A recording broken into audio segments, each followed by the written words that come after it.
Maigret Enjoys Himself. Chapter 1. The Inspector at the Window. The little old man with a wisp of a goatee beard was emerging from the shade of the warehouse again, walking backwards, looking left and right, and gesturing with both hands as if he were actually drawing the heavy lorry he was directing towards him. His hands were indicating, "Right a bit. Stop. Now straight ahead. Gently does it. Left. Now, brake." And the lorry, which was also reversing, lurched clumsily over the pavement and onto the street, where the little man was now signalling to the traffic to stop for a moment.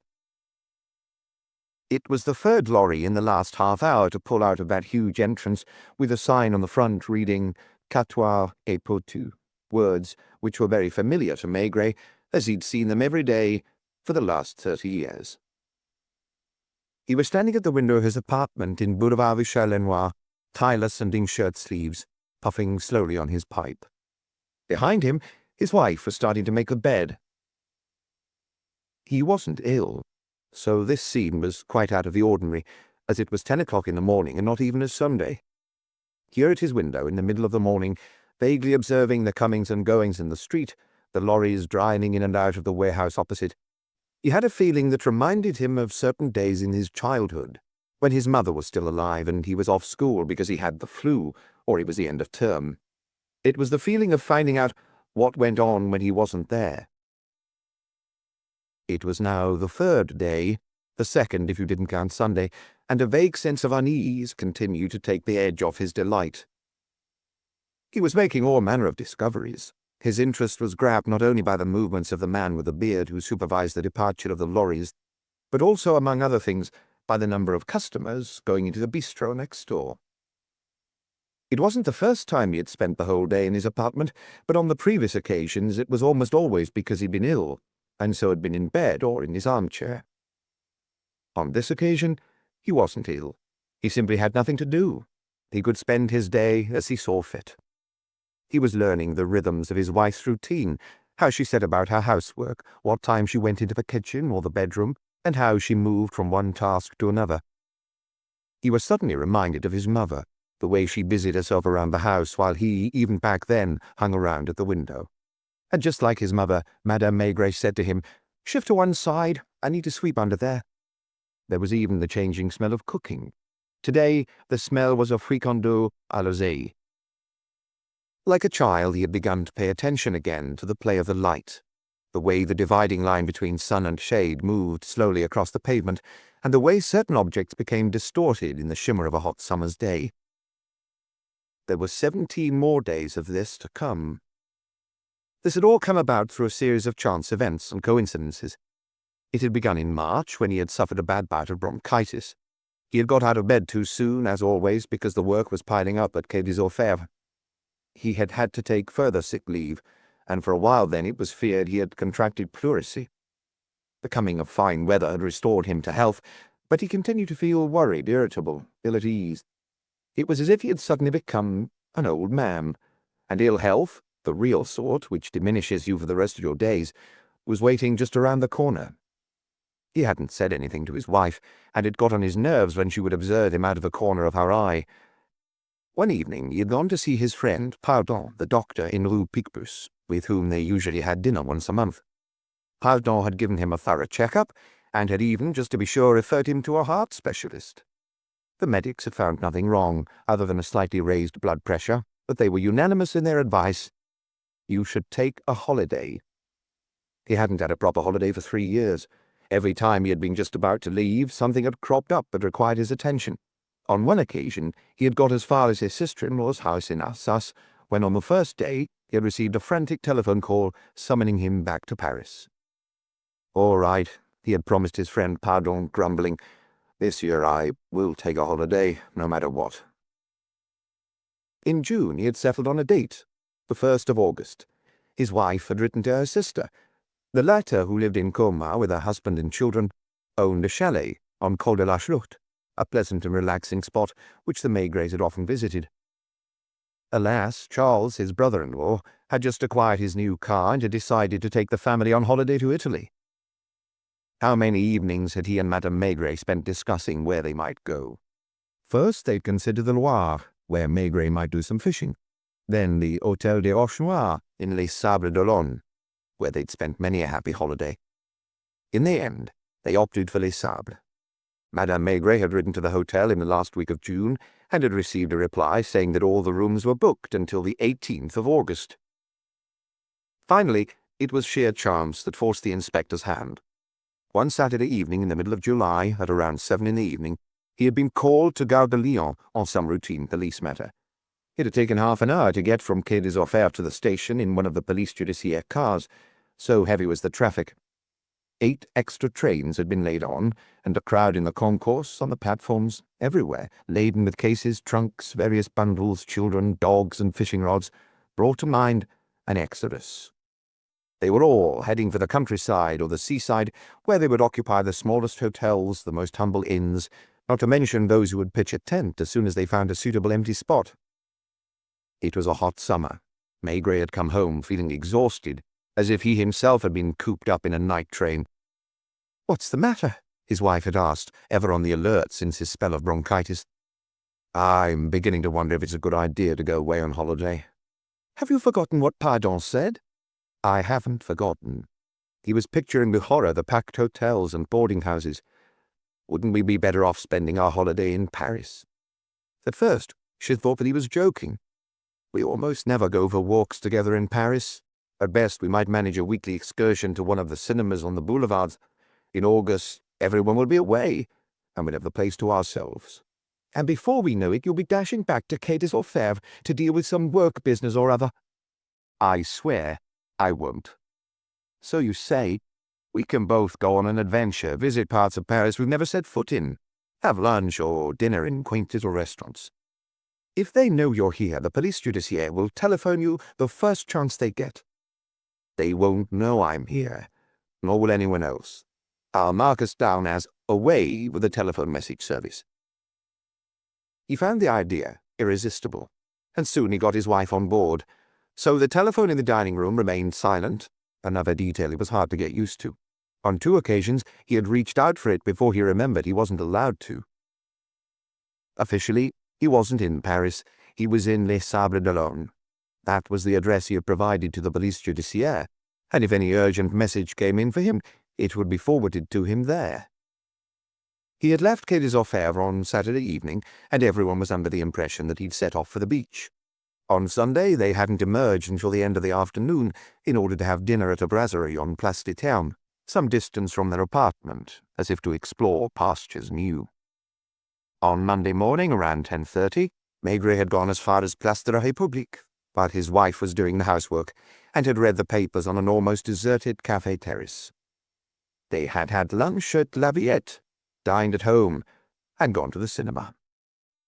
Neither of them knew what they would do today, Tuesday, other than eat their fricandeau at home and then set off on another adventure. It took a while to get used to this rhythm of life, as it felt strange not to be at the mercy of other commitments and watching the clock all the time. He wasn't bored. In truth, he was slightly ashamed of having nothing to do. Did his wife realize that? "Are you going to get the papers?" It had already become a habit. At 10:30, he would go to fetch the papers and probably read them on the same terrace en Place de la République. That amused him. Barely had he escaped his normal routine before he had created a new one. He left the window, put on a tie and some shoes, and looked for his hat. You don't need to be back before 12:30. Even for her, he was no longer the real Maigret, now that he wasn't going into Quai des Orfèvres, and once again he recalled his mother saying to him, "Go out and play for an hour, but make sure you're back for lunch." Even the concierge gave him a look of surprise, tinged with a hint of reproach. Should a big, strong man like him be wandering around with nothing to do? A municipal water cart passed slowly, and he watched as if he'd never seen such a thing before, the water sprinkling out through a multitude of holes and washing over the roadway. At headquarters, the windows would all be wide open over the view of the Seine. Half the offices were empty. Lucas was in Pau, visiting family, and would not be back until the 15th. Torrance, who had just bought a second-hand car, was touring Normandy and Brittany. There was hardly any traffic, and very few taxis. Place de la République seemed as static as on a picture postcard, with only a coachload of tourists providing a bit of life. He stopped at a kiosk and bought all the morning papers he usually found on his desk and skimmed through before getting down to work. Now he had time to read them properly. The day before he had even read some of the small ads. He sat down on the same terrace in the same place, ordered some beer, took off his hat and mopped his brow, as it was hot already, and unfolded the first of the papers. The two largest headlines were about international events and a serious road accident that had claimed 8 lives when a coach had fallen into a ravine in the vicinity of Grenoble. Then his eye was caught by another headline in the right-hand corner of the page. Body found in cupboard. If his nostrils didn't exactly twitch, he nonetheless felt a certain quickening. The police judiciaire are keeping their cards close to their chest about a macabre discovery made yesterday morning, Monday, in the apartment of a well-known doctor on Boulevard Haussmann. The doctor in question is said to be currently on the Côte d'Azur with his wife and daughter. When she arrived for work yesterday morning after spending Sunday with her family, the maid is said to have been struck by a strange smell. When she opened the cupboard from which the smell seemed to be emanating, she discovered the body of a young woman. Contrary to normal practice, the police judiciaire are being very sparing with information, which suggests that they attach a particular importance to this case. Dr. J, the aforementioned, has been called back to Paris urgently, and another doctor, who has been acting as his locum while he has been on holiday, appears to be involved. We hope to be able to provide more details on this strange story tomorrow. Maigret unfolded the 2 other morning papers he had bought. One had not picked up on the story. The other, a little late off the mark, summarized it in a few lines, albeit under a headline in bold. A dead body at the doctor's. The police judiciaire have been investigating since yesterday a case that has the potential to be a new petit affair, with the difference that on this occasion there appear to be 2 doctors involved rather than just one. We understand that the body of a young woman has been found in the surgery of a well-known medical practitioner in Boulevard Haussmann. To date, we have been unable to acquire any further details. Maigret caught himself muttering, "Idiot." It wasn't the journalist he was complaining about, but Janvier, who was in charge of the force for the first time. He had been waiting for this opportunity for ages, since on all of Maigret's previous holidays there'd been a more senior inspector available to replace him. This year, for nearly 3 weeks, he was the chief, and Maigret was barely out of the door when a major case had come up, if the scraps of information in the papers were anything to go by. But Janvier had already made his first mistake. He had got on the wrong side of the newspaper reporters. Maigret himself had on occasion hidden things from them, but he was usually subtle about it and gave the impression that he was taking them into his confidence, while in fact telling them nothing. His first instinct was to go to the telephone booth to ring Janvier. He remembered just in time that he was officially in Les Sables d'Olonne. According to the papers, the body had been discovered the previous morning. The police had been immediately informed, as had the prosecutor's office. Normally, the afternoon papers on Monday would have published the information. Had someone high up intervened, or had Janvier taken it upon himself to impose an embargo? A well-known doctor on Boulevard Haussmann. Maigret knew the area, and when he had first arrived in Paris, it was probably that neighborhood that had most impressed him, with its carriage gateways offering glimpses of former stables at the back of large courtyards, the dappled shade of its chestnut trees, and the smart cars parked along the pavement. "Could you give me a token for the telephone?" Not to ring police headquarters, because that wasn't allowed, but rather Pardon, who had been away at the seaside in July, and who was the only other person in the know about Maigret's Parisian holiday. Pardon was in his surgery. "Tell me, do you know a Dr. J who lives on Boulevard Haussmann?" The doctor had also had time to read the morning paper. "I was asking myself that same question at breakfast time. I looked in the medical register. I was quite intrigued. It turns out that he is a highly respected physician, Dr. Jave, a former hospital trainee who has a very large patient list. Do you know him personally?" "I have met him 2 or 3 times, but we lost touch several years ago." "What's he like?" "Do you mean professionally?" "To begin with, yes."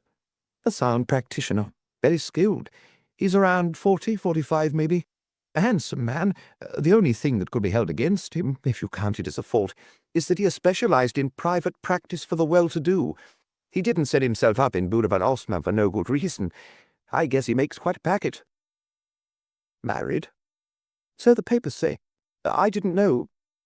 Look here, Maigret, I hope that you're not planning to rush back to work to take over this case. No, I promise.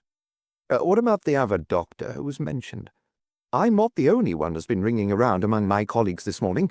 It's quite rare for something like this to happen in our profession, and we are as nosy as concierges. Like most doctors who take a holiday, Jarve employed a young locum to cover his absence. I don't know him personally and don't think I've ever met him. His name is Négrel, Gilbert Négrel. He's around 30 and is one of Professor Libier's assistants. Good credentials, as Libier is said to be very fussy who he chooses for his team and difficult to get along with. Are you very busy? Right now? In general. It's quieter than usual, with most of my patients away on holiday. Why do you ask?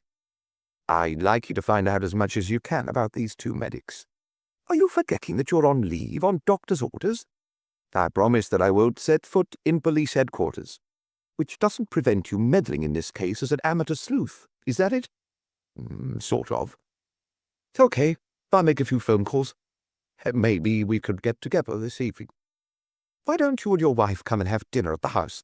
No, dinner's on me. I'll take you and your wife out to a bistro somewhere. We'll pick you up around 8. All at once, Maigret was no longer the man he had been that morning. He had stopped daydreaming and feeling like a child having a day off school. He returned to his seat on the terrace, ordered another beer, and thought about Janvier, who must be terribly excited. Had Janvier attempted to ring him at Les Sables d'Olonne to ask his advice? Almost certainly not. He would be dead set on solving the case, all on his own. Maigret was eager to know more, but given that he was no longer behind the scenes, he would have to wait for the afternoon papers just like the rest of the general public. When he returned home for lunch, his wife looked at him with a frown. She already suspected something was afoot. Did you bump into anyone? No one. I just rang Pardon. We're taking them out to dinner tonight in a bistro. I'm not sure which one. Are you feeling all right? I'm on fine form. And so he was. The short piece in the newspaper had given his holiday a sense of purpose, and he wasn't at all tempted to go into his office and take the matter in hand. For once, he was simply an onlooker, and he found the situation amusing. What should we do this afternoon? Let's go for a walk down Boulevard Haussmann and thereabouts. She didn't protest, didn't ask him why. They enjoyed a leisurely lunch without having to look at the clock, sat in front of the open window, and this was a rare treat. Even the noise of Paris was different from usual. Instead of the familiar cacophony, they could make out distinct sounds, such as a taxi turning a street corner or a lorry pulling up outside a house. Are you taking a nap? No. While she did the washing up and got changed, he went out again to buy the evening papers. The case now merited banner headlines. A new Petiot affair, a woman found dead in a cupboard. 2 doctors questioned. The best of the articles, written by young Lassagne, one of the sharpest reporters around, said, "A criminal affair that will resound far and wide and will no doubt have many more surprises in store has shattered the calm of one of Paris's most elegant streets, Boulevard Haussmann, between Rue de Miromesnil and Rue de Courcelles. Despite the lamentable reluctance on the part of the police to pass on any information, we have been able, through our own investigations, to establish the following facts. The 3rd floor of 137A Boulevard Haussmann has been occupied for the last 5 years by Dr. Philippe Jarve, 44, along with his wife and 3-year-old daughter. The Jarves occupy both apartments on this floor, one of them serving as a waiting room and luxurious consultation rooms, for the doctor's patients are drawn from the most elegant strata of society, and many figure in Who's Who.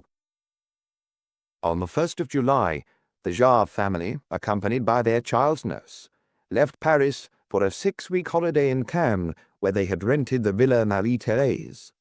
On the same day, a young doctor, Dr. Négrel, took his colleague's place during consulting hours.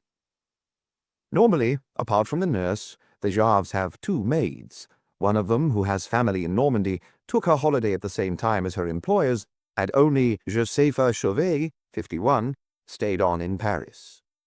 As the residential apartment was empty, she only had to take care of the surgery. Dr. Négrel, a bachelor living in furnished rooms in Rue des Saints-Pères, came every morning at 9 o'clock, took note of any phone calls, went on his rounds, had his lunch in a restaurant, and at 2 o'clock returned to Boulevard Haussmann for afternoon surgery. Around 6 o'clock, he was free from his duties, and Josepha Chauvet took the opportunity to go to her daughter's, where she usually spent the night. She lives in the neighborhood, Washington. So, what happened? Because the police are being so tight-lipped, it is difficult to reconstitute the chain of events, but a certain number of facts can be established. Last Saturday, Dr. Négrel left the surgery at Boulevard Haussmann at 5:30. Josepha was still there. During the course of that afternoon, he had seen half a dozen patients, but no one in the building had spotted any unusual comings or goings. On Sunday, Dr. Négrel visited friends in the country, while Josepha spent the day with her daughter in Rue Washington, only returning on Monday morning at 8 o'clock. She began, as usual, by vacuuming the waiting room. It was only when she reached the third room that she was struck by an unusual smell which she described as sickly and disgusting, though she wasn't unduly concerned at first. Finally, a few minutes before 9, intrigued, she opened the door to a fourth, much smaller room, which had been converted into a laboratory. That was where the smell was coming from, or more precisely, it was coming from a cupboard. The cupboard was locked. The key wasn't in the lock. As Josepha was examining the cupboard, she heard some footsteps behind her. Turning round, she saw Dr. Négrel arriving. Did she give a start? Did she turn pale? The indirect witness accounts that we have gathered are contradictory on this point. He allegedly said to her, "What are you doing here?" She reportedly replied, "Can't you smell it?" Apparently, she thought it was a dead rat. Did Dr. Jarve leave you any keys? Of course, we are simply piecing together the facts as best we can. A few minutes later, Josepha left the building to go to fetch a locksmith on Rue de Mironville, and she returned with him. As he read this, Maigret wondered where Lassagne could have dug up all these details. It wouldn't have been Josepha who talked to him, he would swear to that. Still less, Dr. Négrel. The concierge? It was possible. Maybe later the locksmith. He read on. When they finally got the door to the cupboard open, the sight that met them was that of a completely naked woman who had been bent double to squeeze her into the narrow space. In the absence of Detective Chief Inspector Maigret, it was Inspector Janvier who arrived on the scene, followed by the pathologist from the prosecutor's office, while the press, for reasons we have so far been unable to ascertain, were kept at a distance. There was no difficulty in identifying the body, as it was that of Madame Jarve herself, whom everyone believed to be in Cannes. Apart from a bruise on the right temple, which could have been caused by a fall, the body displayed no signs of violence. Dr. Négrel claims not to have seen Madame Jarve either on Saturday or on any other day since the 1st of July, when Dr. Jarve and his wife set off for Cannes. Josepha has apparently made the same statement. So, how was the young woman killed, and when?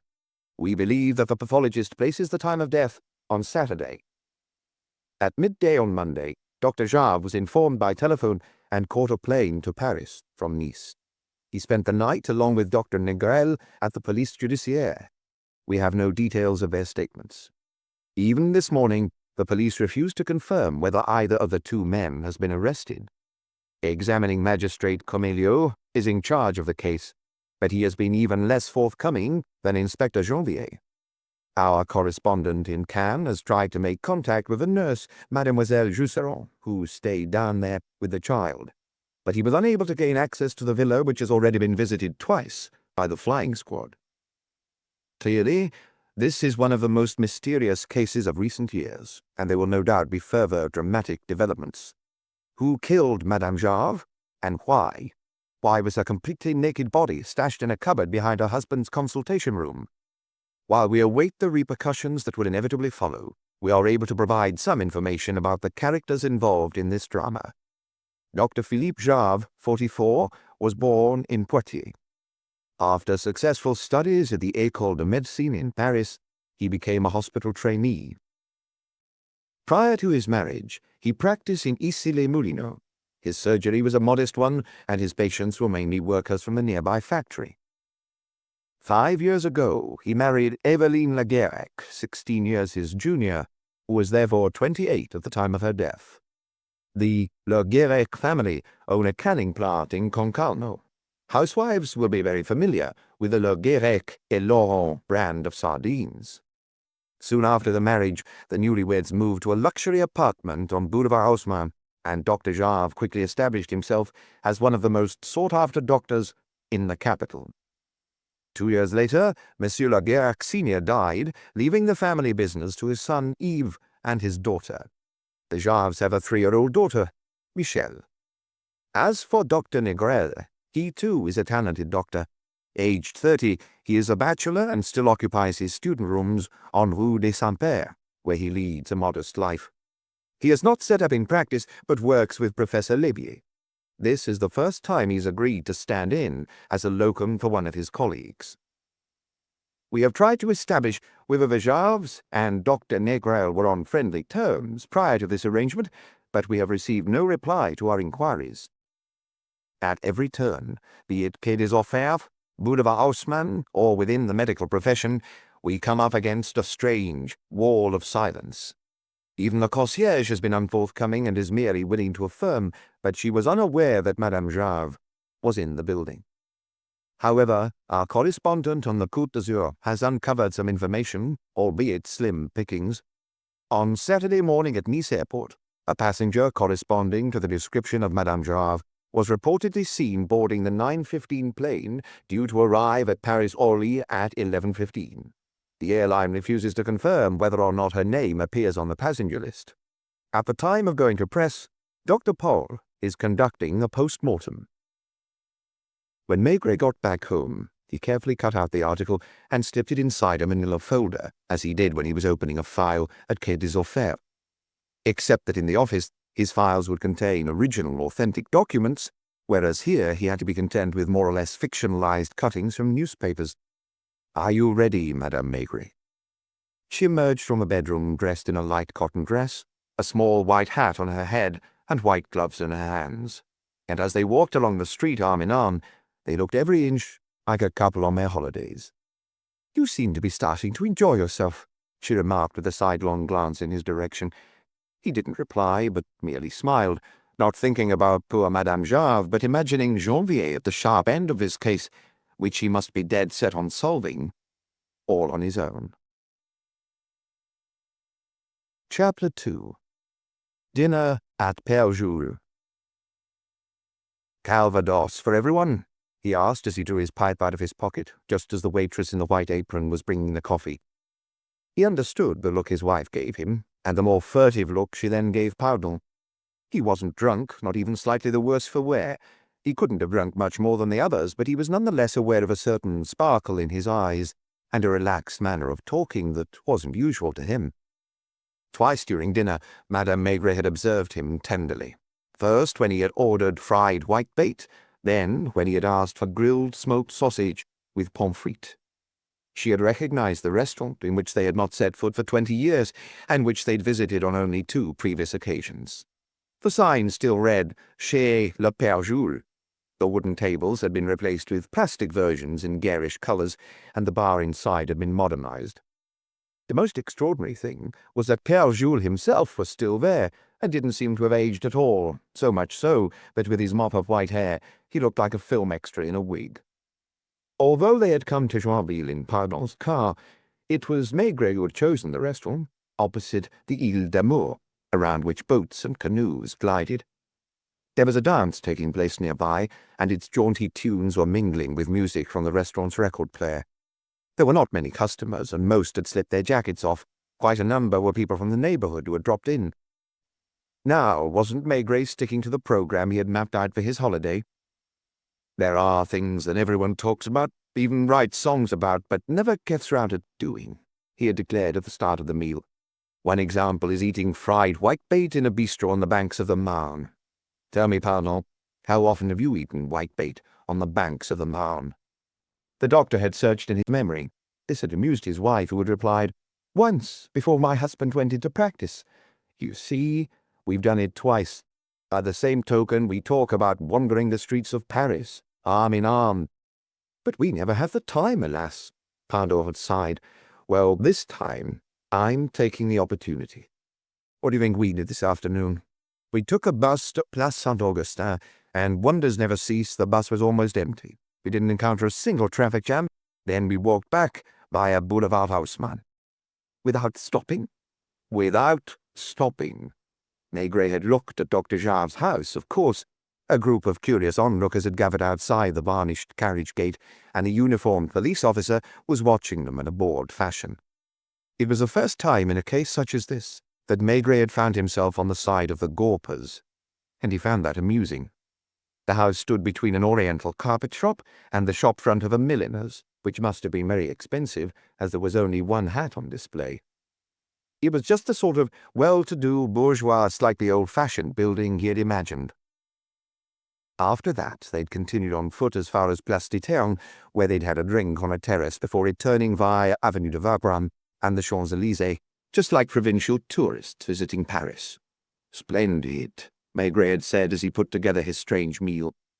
His wife's first knowing look had been because this was exactly the same menu he had ordered the last time. Everything seemed to delight him, the music, the couples going into the dance, the canoeists on the Marne, the slowly descending dusk. You could even sense that he would have liked to take his jacket off like the others, but didn't dare, perhaps because of Pardon. And the look she had given Pardon said, "You see how much better he is." It was true that he felt relaxed, as if rejuvenated.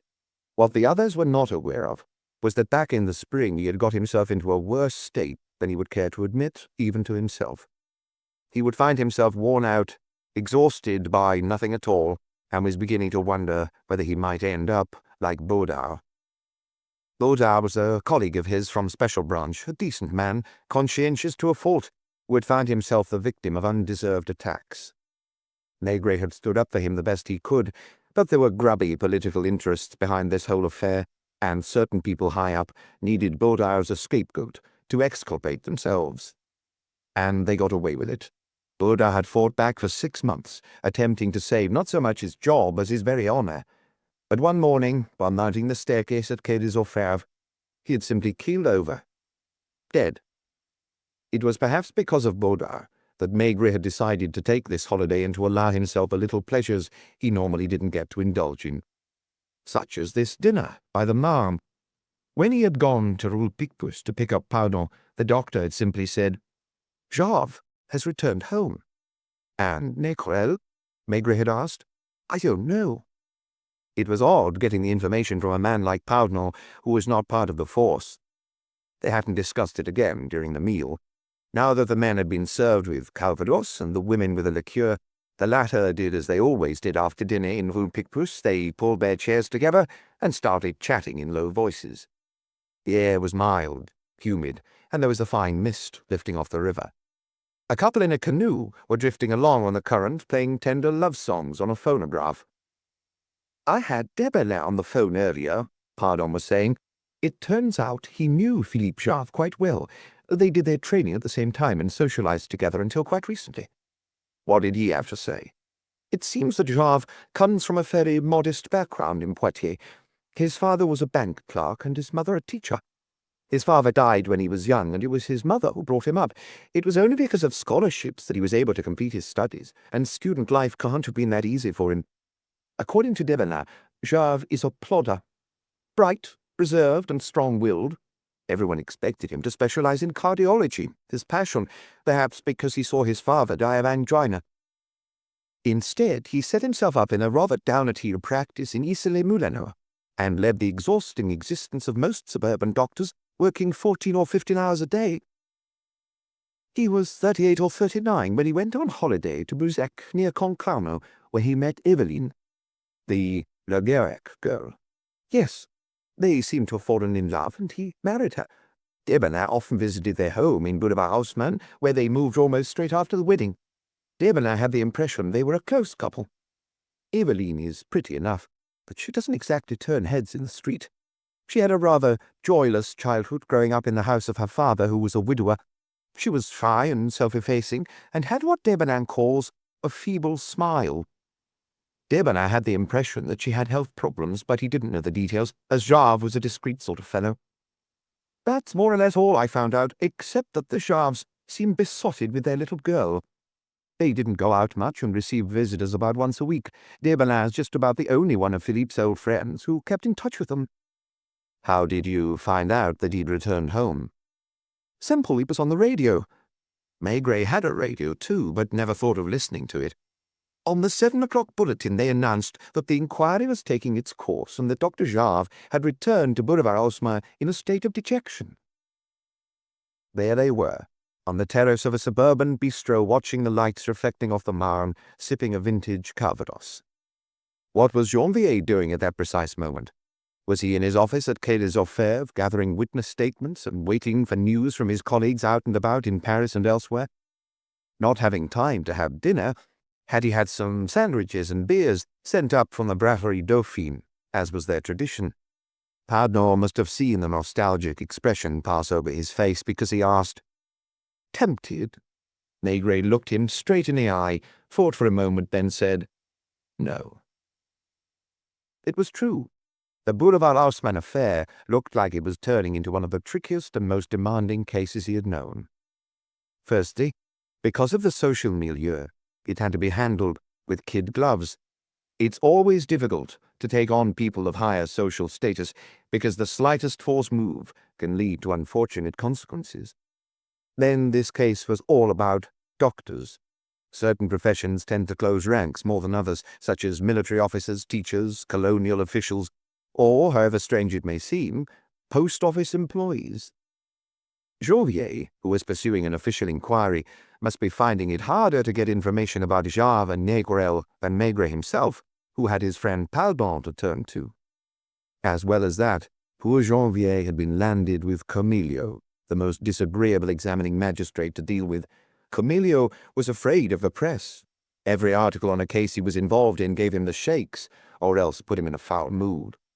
Above all, not a word to the reporters, he would invariably insist. Conversely, to avoid being criticized by the more impatient members of the press, he had a tendency to treat the first available suspect as the guilty party and not release him from custody. As many as 50 or 100 times in his career, Maigret had stood up to him, sometimes at the risk of his own job. What are you waiting for? Why don't you arrest him? The little magistrate with the pointy moustache would bark. I'm waiting for him to put the rope round his own neck. Or for him to escape over the border, maybe. Then the gutter press will have a field day. Janvier didn't have Maigret's patience, his stubbornness, or his ability to let Comilio's rages wash over him. Maigret was convinced that it was because of Comilio that Janvier had got on the wrong side of the papers from the start of the case by refusing to give them even the most basic snippets of information. Anything on Gilbert Négrel? Nothing more than I've already told you. He's a loner. Apart from his work for Professor Libier, I haven't heard much about him, and I know nothing whatsoever about his personal life. He can't have any private wealth, as he hasn't thought of setting up a practice, unless he's working on his diploma and is aiming to go into teaching. It would have been easy to ring Dr. Paul, the pathologist, who was a friend, to find out the results of a post-mortem. What did Eveline Jarve die of? There was no mention in the papers of a revolver, a knife, or strangulation. If she had had a fatal accident, there would have been no reason to literally fold her in half and push her into a cupboard. Tell me, Pardon, how long after death is it possible to bend a body? That depends on the state of rigor mortis, and that in turn depends on a number of elements, including the ambient temperature. 1 hour in some cases, several hours in others. That didn't move him any further forward. On the other hand, he didn't want to get immersed in the case. He had decided that he would follow it in the way newspaper readers throughout France were following it at that moment, and nothing more.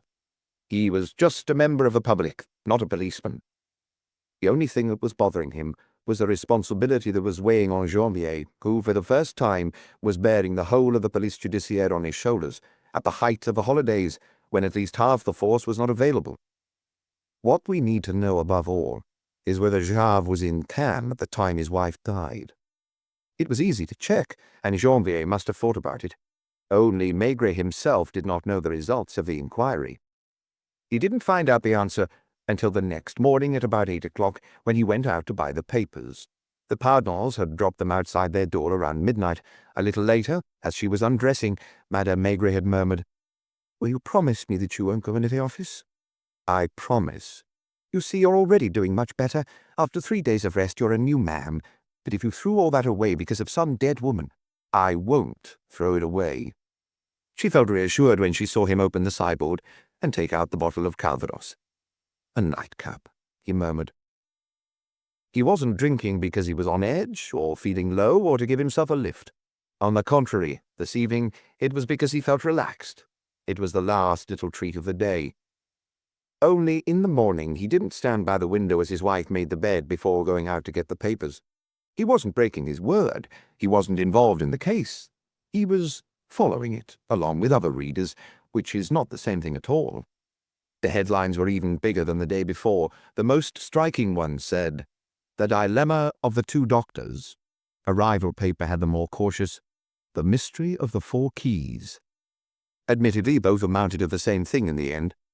It seemed that the police had loosened up somewhat, since there were pieces of information that could only have emanated from Quai des Orfèvres or from the office of the examining magistrate. Firstly, there was a very incomplete summary of the pathologist's report.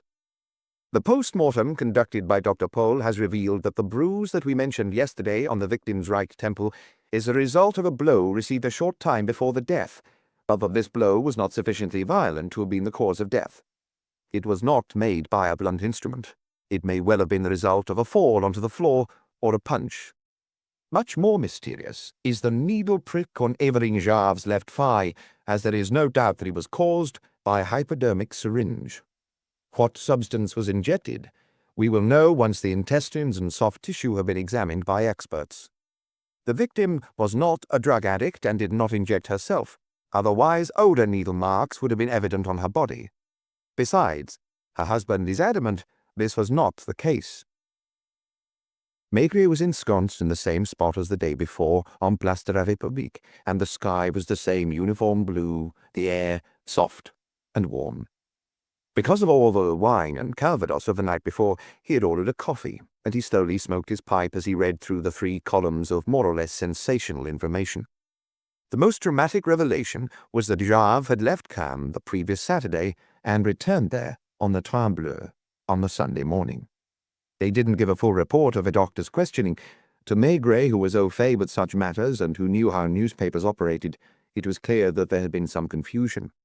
At first, Jarve seemed to be claiming he had driven to Monte Carlo on Saturday afternoon and spent the night at a casino in town. Unfortunately for him, his car was spotted by staff at Nice Airport, parked there between midday on Saturday and 10 o'clock on Sunday morning. So Janvier had done well. Maigret could imagine how many phone calls it had taken to reconstitute the chain of events. At 9:15 on Saturday, Évarine Jarve had arrived at the airport in a taxi and caught a flight to Paris. 1 hour later, her husband had arrived at the same airport in his car and inquired about flights. There were none available before midday. As luck would have it, a British Airways Viscount had been held up by an engine fault and was just about to fly to London. He had got on this, and from London found an immediate connection to Paris, where he had arrived at 2 in the afternoon. The concierge at Boulevard Haussmann, however, was quite clear. She hadn't seen him any more than she had seen his wife. The concierge was a certain Madame Dubois, whom the reporter described as still young and good-looking, and who had a 10-year-old son. Her husband had walked out a few days after the child was born, and she had never heard from him again. She had also, it was said, spent 2 hours at Quai des Orfèvres, and on leaving had refused to make any comment. The papers printed a photo of her, but it was impossible to make out her face, which she was covering with her right forearm. Maigret knew the buildings on Boulevard Haussmann, which were all built around the same time and were pretty much of a standard type. The concierge's lodges are spacious, with a sort of reception room in front, and double glass doors allow a clear view of all the comings and goings. Madame Dubois had seen Josepha, the maid, arrive at 8 o'clock in the morning. She had seen Dr. Négrel walk by at 9 o'clock. She had then seen him come down again at 12:10, go back up at 2 o'clock, and finally leave at 5:30. Strangely, she hadn't seen either Dr. Jarve or his wife. But she at least must have entered the building, as she was found there dead. Still, according to the newspaper, Jarve, when put on the spot, had refused to account for his movements in Paris during Saturday afternoon and hidden behind professional confidentiality. He had been released. Dr. Negrel was let go too, according to the latest report, which must have had Camillo wrestling with his conscience. On arrival at Orly Airport at 11:15, Madame Jarve had taken the Air France shuttle bus, which had dropped her at Boulevard des Capucines. The driver remembered her because he had been struck by her very Côte d'Azur white-tailored suit. The white suit had disappeared, as well as the matching shoes and the underwear. After Boulevard des Capucines, there was no further trace of the young woman's movements until the locksmith had opened the cupboard at 9 o'clock on Monday morning in the presence of Josepha and Negrel. The question of the keys, in fact, complicated the issue.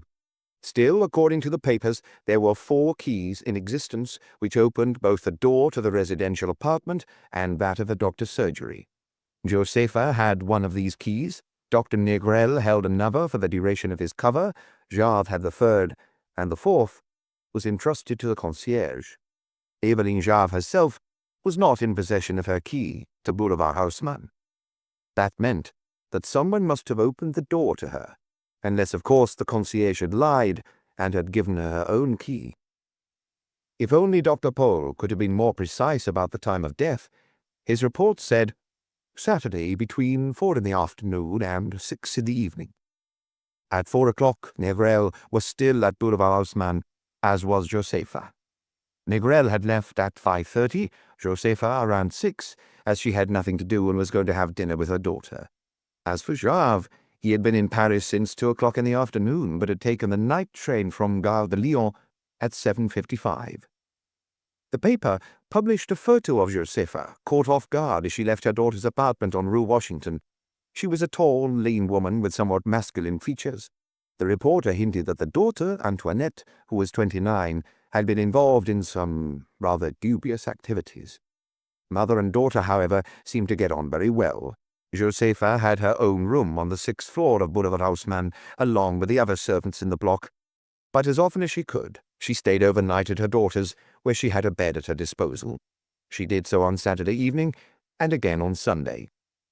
When the photographer had snapped her, she hadn't hidden her face like the concierge, but had stared at the camera with a look of defiance. The nurse remained shut away with the child in the Villa Marie-Thérèse in Cannes, and the reporters had no joy ringing the doorbell. One final piece of news at the foot of the third column: Yves Le Guérec, Eveline Jarve's brother, who ran the cannery in Concarneau, had arrived in Paris and was staying at the Hôtel Scribe. Maigret finished his coffee, wondered whether he wanted anything else, folded up his newspapers, and started walking around the square. In general, a criminal case tends to have similarities with one or more previous cases, as the reasons for killing someone along with the methods of committing murder are limited. But Maigret scoured his memory in vain for a case like this. He had come across 4 or 5 doctors who were criminals. One of them, a doctor in Toulouse 15 years previously, had killed one of his patients by administering a lethal dose of a toxic drug. It was only discovered by chance 3 years later that he owed this lady a great deal of money, and this was the only way he could find to free himself of his debt. Another, around the same time in the Massif Central, had used a hypodermic syringe to inject a substance different from the one he had prescribed.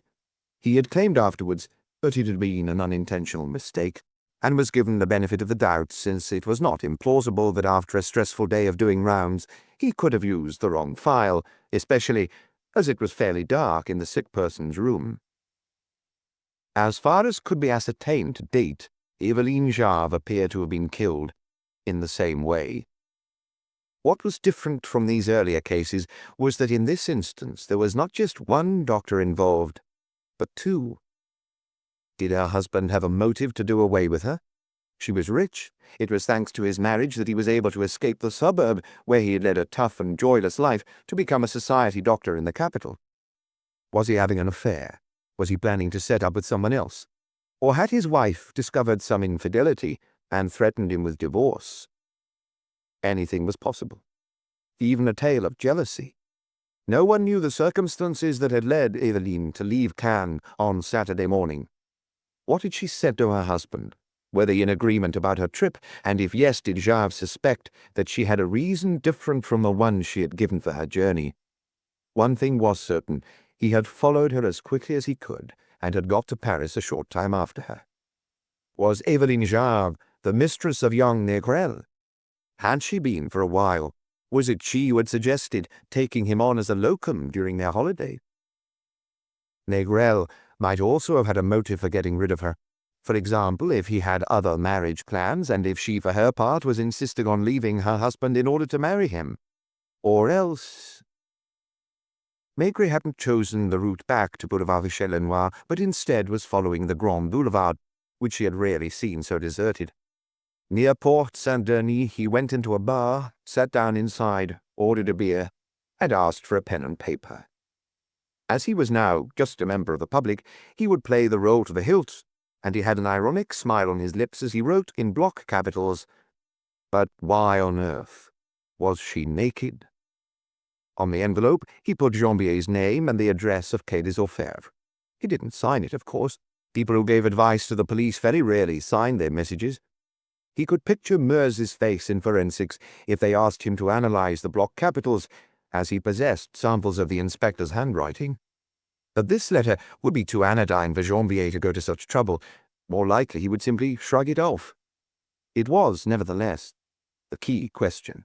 Either the young woman had got undressed herself, or she had been undressed after her death. As the body had no wounds, the clothes would not be stained with blood, and thus Maigret could see no valid reason to undress her. On the other hand, what reason could she have had to strip entirely naked between 4 in the afternoon and 6 in the evening? To change her clothes? She would have done that in the apartment across the landing, where her bedroom and all her things were. It wasn't to take a bath, either. One of the papers had published a detailed plan of the premises.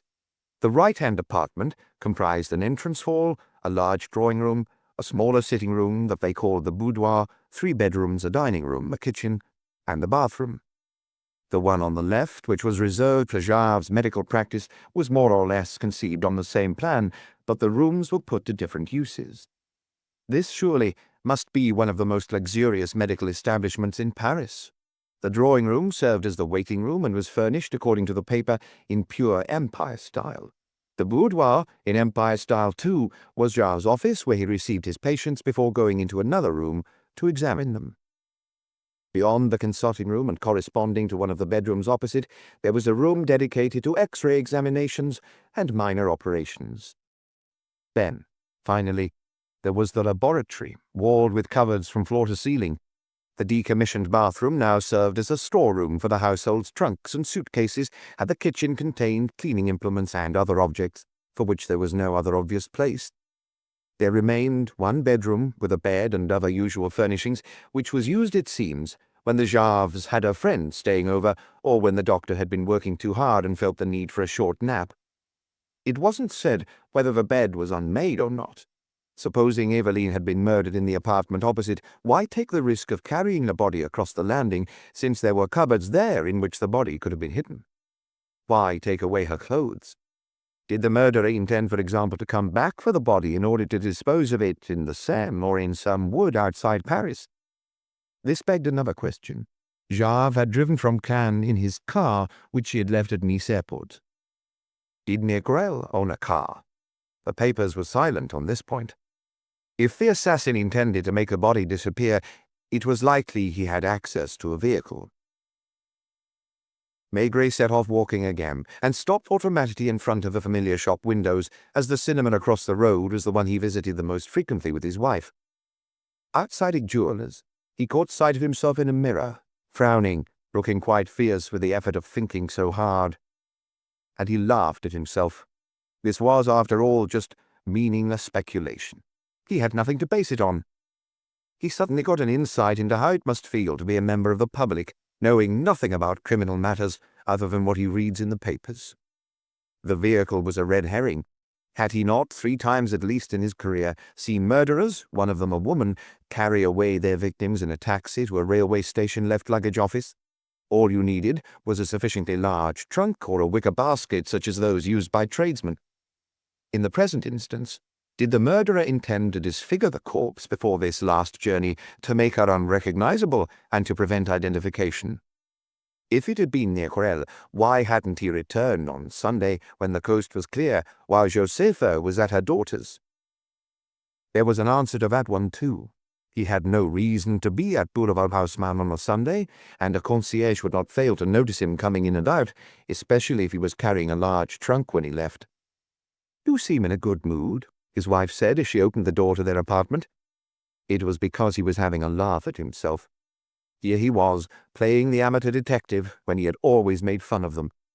At police headquarters, they worked with known facts, and whenever a hypothesis presented itself, they had ways of testing it. Madame Maigret was almost ready. She just needed her hat and gloves. He had decided to take her to lunch in an Italian restaurant on Boulevard de Clichy.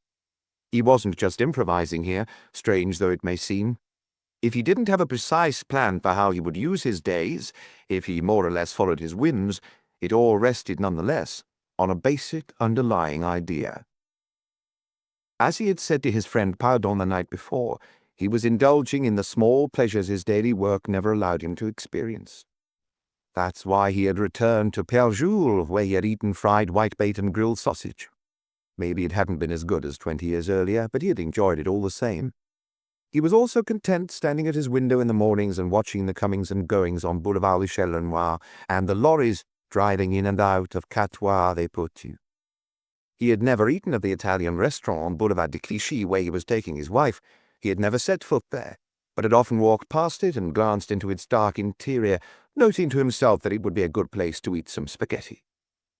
There was something else that he wanted to do, but he wouldn't tell his wife about it for fear that she would laugh at him. Perhaps he would be forced to find a quieter spot, Place des Vosges, for example, or at the Parc Montsouris.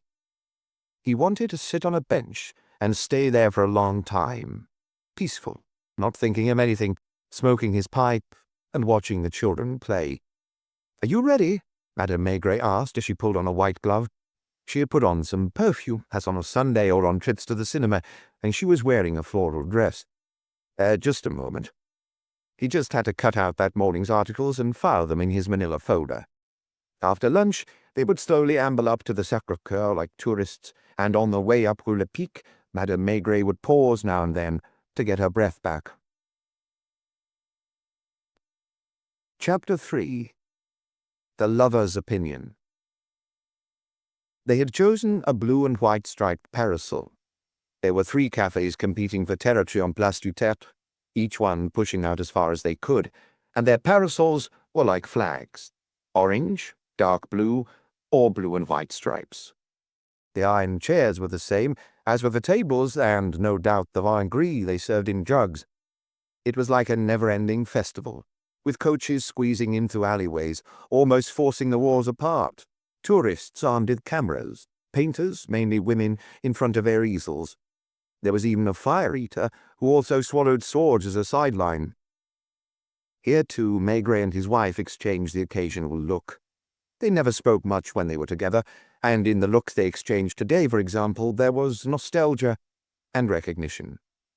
It was no longer the Place du Tertre that they had known when Maigret had first started out as a desk clerk at a police station, of course, but it was fun nonetheless.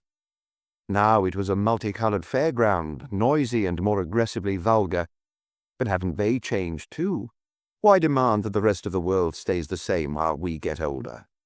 It was that, more or less, that they said to each other by batting their eyelids, that and also, "Thank you." The vin gris was young and a bit acidic. The folding chair creaked under the bulk of Maigret, who had a tendency to tilt backwards. Sitting next to them, 2 lovers whose joint age couldn't have been more than 40, held hands and watched the comings and goings of the tourists. The boy's hair was too long, the girl's too short. The houses were brightly painted, like the set of a comic opera. One of the tour guides, with a megaphone to his mouth, was explaining something in English, then in German. At that moment, a newspaper seller appeared, but the only words audible in the confusion of noise were, "Sensational revelations." Maigret raised his arm and kicked his fingers as if at school. He bought 2 rival afternoon newspapers, while the young lovers next to him settled for just one. He kept the paper that Lasagna worked on for himself and passed the other to his wife. On the front page, there was a large photograph of a girl in a bathing suit leaning on the side of a boat. The girl had very skinny legs and two small pointed breasts barely formed. She was smiling awkwardly and shyly at the camera. What was it that gave her the look of a victim predestined by fate? The print was blurred. The newspaper had blown up a snapshot taken on a beach in bad light. The caption read, "Eveline Jarve, photographed by her brother the year she met Dr. Jarve." A young woman from the provinces, well-mannered but sad-looking, who must have lived in a strict household and longed for a different existence. It was Yves Le Guerec himself, the paper went on to say, who had provided the picture to young Lasagna. So, one of the two men had agreed to meet, if not the whole of the press, at least one journalist. Lasagna, a lean redhead, sharp as a knife, must have passed a few nerve-wracking hours, and Maigret could picture him dashing back to the newspaper office and rushing to his desk to file his report, which the office juniors would carry off section by section to be typeset. If it wasn't quite as sensational as the newspaper seller was making out, and if there weren't any actual revelations in the proper sense of the word, the piece was nonetheless interesting.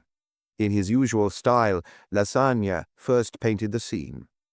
It was in his lodgings in Rue des Saints-Pères, in an old building, a short walk from Saint-Germain-des-Prés, that Dr. Négrel granted us this exclusive interview.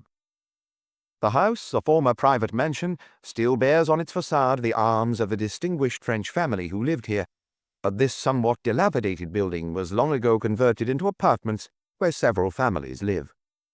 The courtyard is full of mopeds, bicycles and prams. A carpenter's workshop occupies the ground floor, and the steps of the staircase with its magnificent wrought iron banister are worn smooth. We climbed to the fourth floor, with its dormer windows which once served as staff quarters, and at the end of a dark corridor we knocked at a door with a simple visiting card attached to it with a drawing pin. We were expected.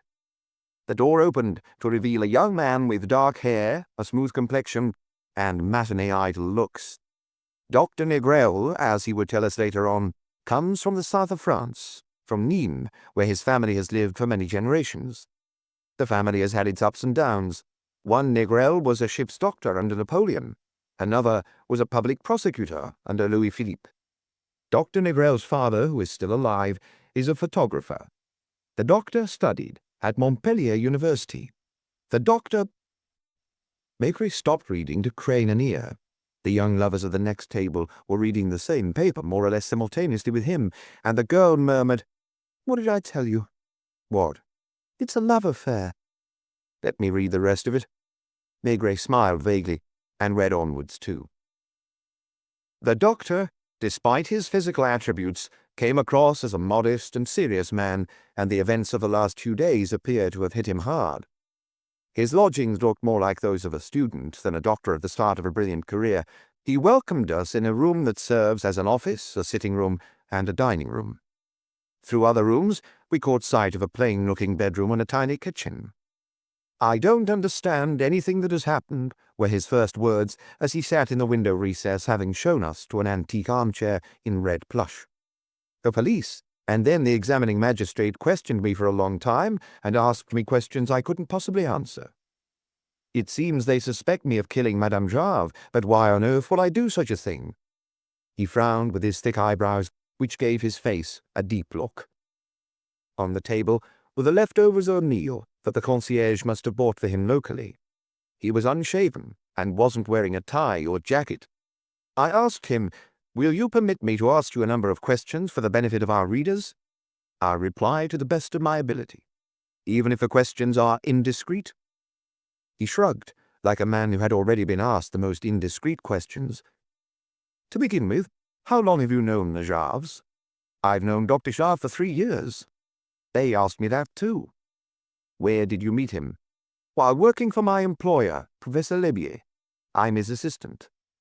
"Jarve sometimes brought us patients for consultation, and once when I was in a hurry to get into town, he gave me a lift in his car."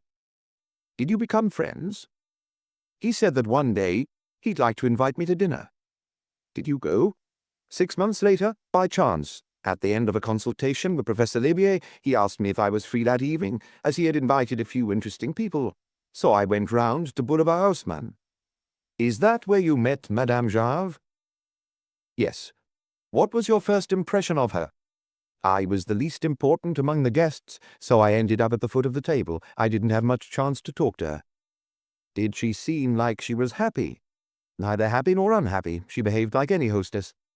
Did you often go back to Boulevard Haussmann as a guest? Fairly often. According to your colleagues, you don't go out much and rarely dine in town. At this point in the conversation, Négrel appeared a little embarrassed, but finally he gave a smile. The Jarves, he explained, entertained a lot, at least once a week, and there were always 15 or so people there. Sometimes there was a woman or girl too many, and they telephoned me at the last minute to come and even up the numbers. Why did you go along with this? Because they were nice people. Both of them? Both of them, yes. What did you think about Jarve? That he was an excellent practitioner. As a man, I mean. I've always considered him a decent man, and indeed a man of great integrity. Yet you surely don't hold society doctors in high regard. He was more than a society doctor. Did you eventually become a family friend? Friend is perhaps overstating it. Despite the difference in our ages, Philippe and I got on very well. Did you address him in the familiar form? I do that with very few people. That's not how we do things in Protestant Nîmes, where I was born and grew up. And did you address Eveline Jarve in the familiar form? No. And that no was rather curt. How would you describe your relationship with her? Cordial? I'd go as far as to say friendly. Did she ever confide in you? She merely said to me, and I'd heard this from her husband too, that she hadn't had a life like other women. Why was that? Because of her health. Was she in poor health? I don't think I am betraying any confidences, as I am not her doctor, if I say that she suffered from Stokes-Adams disease, more commonly known as a chronic slow pulse. Her heart has been beating at a rate of 40 or 45 beats a minute, as opposed to the more normal 70, since she was a child.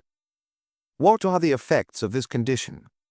The patient can lead an apparently normal life, but at any moment there is a risk of fainting, convulsions, or even sudden death.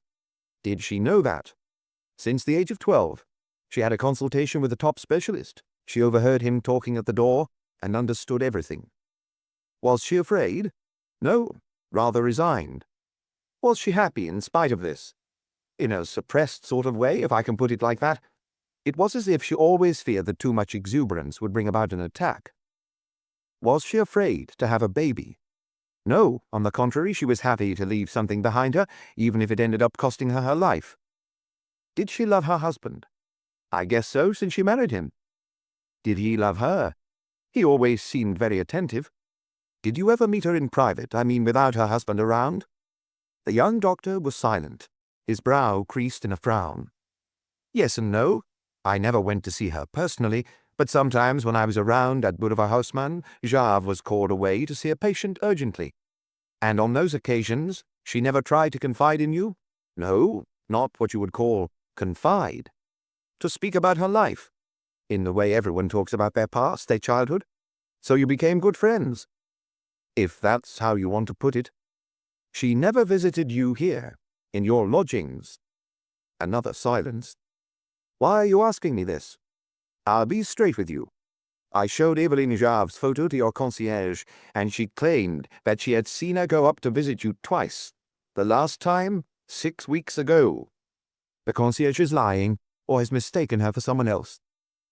At the adjoining table, the girl was saying, "Who do you believe, the concierge or the doctor?" They were reading at the same speed. Her boyfriend replied, "Concierges are all cows, but the doctor seems a bit thrown. I told you it was a love affair."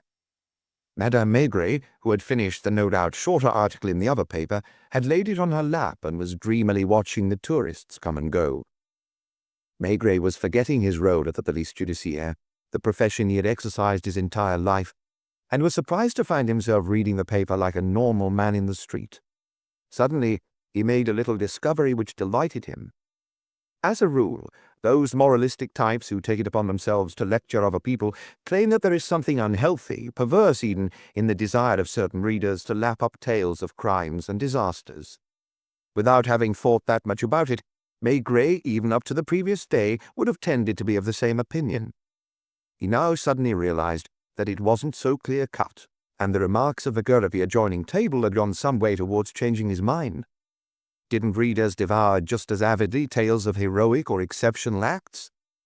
Has there ever been such a large or excited turnout as the one on the Grand Boulevard in the middle of the night to boot, to greet Charles Lindbergh?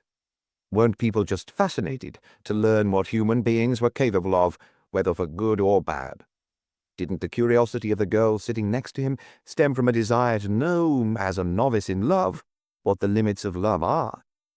She was hoping that the newspaper and the course of the inquiry into the death of the woman on Boulevard Haussmann would show her this. Lassagne, extracting maximum mileage from his exclusive interview, continued, "We then asked him, 'Do you have many female visitors, Monsieur Négrel?' 'Previously I received one or two, yes.' 'What do you mean by previously?' Throughout our whole conversation, he smoked one cigarette after another, stubbing them out on the sill of the open window. 'A year ago I got engaged. The police know this. They have no doubt already questioned the girl, so there is no point in being secretive about it. May we know her name? They will no doubt tell you at Quai des Orfèvres. I don't see it as my role. Does the girl live with her parents? Yes. Does she work? Yes. Is she from a respectable family? Her father is a well-known lawyer. And she came to see you here?" Silence. "I'm now going to be even more indiscreet, Doctor, and ask you to forgive me. Have you at any point been Madame Jarve's lover?" "I've already been asked that question." "And what did you reply?" "No." "Have you ever been in love with her?" "Never." "Or she with you?" "She has never done or said anything that would give me that impression." "Did you see her last Saturday?" "No." "Did you see Jarve?" "Neither him nor her. I saw 5 patients that afternoon, and their records were all found in the office. I left at 5:30, having said goodbye to Josepha, and asked her to close all the windows." "Who had the idea of you acting as locum this summer?" "Dr. Jarve." "How did he manage in previous years?" "He employed one of my colleagues, Dr. Brisson, who started a practice in Amiens last winter, and so is no longer available." "One last question. Do you think Josepha is especially devoted to her employers?" "I haven't really thought about it all that much." "You've recently been living alongside her for several weeks. You have had frequent contacts with her. Is she the sort of woman who would bear false witness to protect one or other of her employers?" "I can only repeat, I have no idea." Lassagne concluded, "And so we took our leave of this man, whose honor, future, and even life are now at stake. Guilty or innocent, he knows the weight of words and the threats which weigh down on him. He seemed to us determined to defend himself calmly without becoming impassioned or angry, and the final look he gave us from the top of the staircase was full of bitterness." "This is what I think happened," said the girl on the adjoining table. "They were lovers, her and the young doctor. The concierge has no reason to lie, and I'm sure that she really did recognize her. Her husband is older than her. He treated her like a little girl, and women don't like that. Négrel, on the other hand, is a good-looking boy, with those gentle eyes." Maigret smiled through his pipe. Where did the gentle eyes come from? Was it because the article mentioned thick eyebrows? "I'm quite sure he's in love. Reading his replies, you get the feeling he's holding something back. And look at how he keeps stubbing out his cigarettes on the windowsill." "That's irrelevant." "It shows that he is churning inside, but is forcing himself to appear calm. She was obliged to go to Cannes with her husband and daughter. I bet she was the one who suggested him as a locum. That way, with Négrel in Boulevard Haussmann part of the time, there was still a connection between them." "You have a vivid imagination." Maigret was starting to think that this couple weren't made for each other. The boy was blond and came across as quite serious. The girl seemed to wrap him up with her supple body as she clung to him, and this was causing him embarrassment from the apologetic look he addressed to the people around him. "Don't talk so loud. I'm not saying anything bad." After a month apart, she couldn't stand it any more, so she took the plane with the intention of catching an evening flight back to Cannes. She probably told her husband she was off to visit a friend on the côte. He was suspicious, so he followed her. That afternoon, he caught them together in the bedroom behind the consulting room. He let Negreo go. It was his wife that he blamed. He hit her. She passed out. Then he decided to do away with her, so he gave her an injection. Why did he put her in the cupboard if it was a crime of passion? Madame Maigret, who was listening too, exchanged a glance with her husband. It was curious in this fairground atmosphere to listen to such light-hearted, even playful chat about a tragedy. The people involved, in the girl's version, lost their humanity, their tragic reality, and became trite characters in a trashy novel. And yet, what she was saying might well be the truth. Her hypothesis, from what Maigret knew of the case, was just as plausible as any other. Don't you see, by putting her in the cupboard and returning to Cannes, then making out he had never gone to Paris, he was putting Négrel in the frame as the murderer. The proof of that is that he is still the main suspect. They're both suspects. Who told you that? I bet the police let them go to watch them and wait until one of them made a false move. That wasn't so stupid either. Basically, the general public is much less stupid than is often thought. Poor Janvier was faced with a dilemma which policemen don't encounter very often. Normally, you assume that a suspect is guilty, and the question is whether it's better to charge him or let him go while waiting to find more conclusive evidence. In the case of just a single possible guilty party, Cornelio wouldn't have hesitated. He would have charged him. But with two, they couldn't both have killed Eveline Jarve. So one of the doctors must be innocent. To keep them both in custody would implicitly mean depriving an innocent man of his liberty. Even Cornelio could grasp that, and so he had resigned himself to letting them both go free. Who would be on surveillance duty in the street next to the building where Négrel lived while Lassagne was conducting his interview? Lapointe? Gianni? There would be someone there, just as there would be a police officer on duty in Boulevard Haussmann. One of the two doctors had agreed to meet the press, choosing the newspaper with the highest circulation. The other was keeping his counsel and was locked away in his apartment. Lassagne went on to say, "We had no luck in arranging an interview with Dr. Jarve. Since leaving the Prefecture de Police and returning to Boulevard Haussmann, he has seen no one apart from Josepha. He must have taken his telephone off the hook, because every time we rang, we got an engaged tone." "Having another?" Madame Maigret asked when she saw her husband summoning a waiter. Yes, he was having another glass of vin gris. He was thirsty, but more than that, he didn't want to leave. "So, what do you think about it?" she asked him in a soft voice. He simply shrugged his shoulders. His usual reply to that question was to say that he never thought, which was more or less the truth. He was starting now to get a clearer picture of two of the protagonists, Eveline Jarve and Dr. Négrel. They were no longer merely names. Eveline in particular had come more to life since he had seen her photo, and in Janvier's shoes he would have made a beeline for Concarneau. It didn't hold the key to the drama. Nevertheless, it was the place where the young woman had spent most of her life, and he would have liked to know more about her. Had she had a convent education? He would have sworn to it, from the way she held herself and gazed at the camera. He imagined a house devoid of women, a grey house, no doubt, probably smelling of fish, with a father and brother with no interest in anything but business. How did she adapt to life in Paris? And whenever she hosted a dinner or a party, did she continue to feel awkward and out of place? Négrel was from the provinces too, despite his matinee idol looks. He was a Protestant from Nîmes. When he had qualified, he hadn't set up a practice, but become his professor's assistant. Lassagne had managed to get him to admit that he had formerly entertained a number of women in his lodgings in Rue des Saints-Pères, and Maigret would have bet that they were easy women from Saint-Germain-des-Prés. He would even have bet that these were short visits and that none of them spent the night in the young doctor's bed. Now he had been engaged for a year. Maigret was dying to ring Janvier to find out the young lady's name, the daughter of a well-known lawyer, and she came to his place. That had the makings of a scandal. The young lovers went off arm in arm, leaving their newspaper behind on the cafe table, and headed off towards the Sacré-Cœur. As they passed, the girl gave Maigret's hat an amused look, even though there was nothing the slightest bit ridiculous about it. It was true that she wasn't wearing a hat herself, and her hair was cut short like that of a Roman emperor. "What do they say in your paper?" "Probably the same as in yours." He opened it mechanically.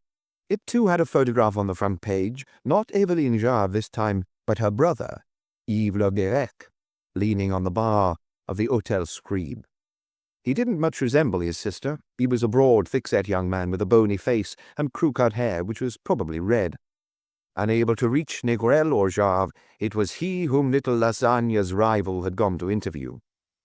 Yves Le Guerec, they learned, was married with 2 children and had built himself a villa 3 kilometers from Concarneau.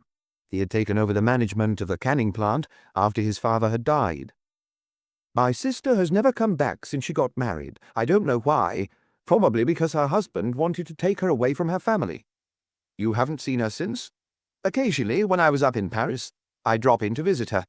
Once I took my wife and children to Boulevard Haussmann, but I got the impression we weren't exactly welcome. Why was that? We're simple folk. We don't frequent the same circles as Dr. Jarve. Didn't he set himself up with your sister's dowry? When he got married, he was penniless. In fact, he had debts. My father paid them off, and he paid for everything at Boulevard Haussmann, too. You don't like your brother-in-law. I didn't say that. Let's just say we're not cut of the same cloth. Or rather, that's what he'd like you to believe, since his mother was nothing more than a schoolteacher.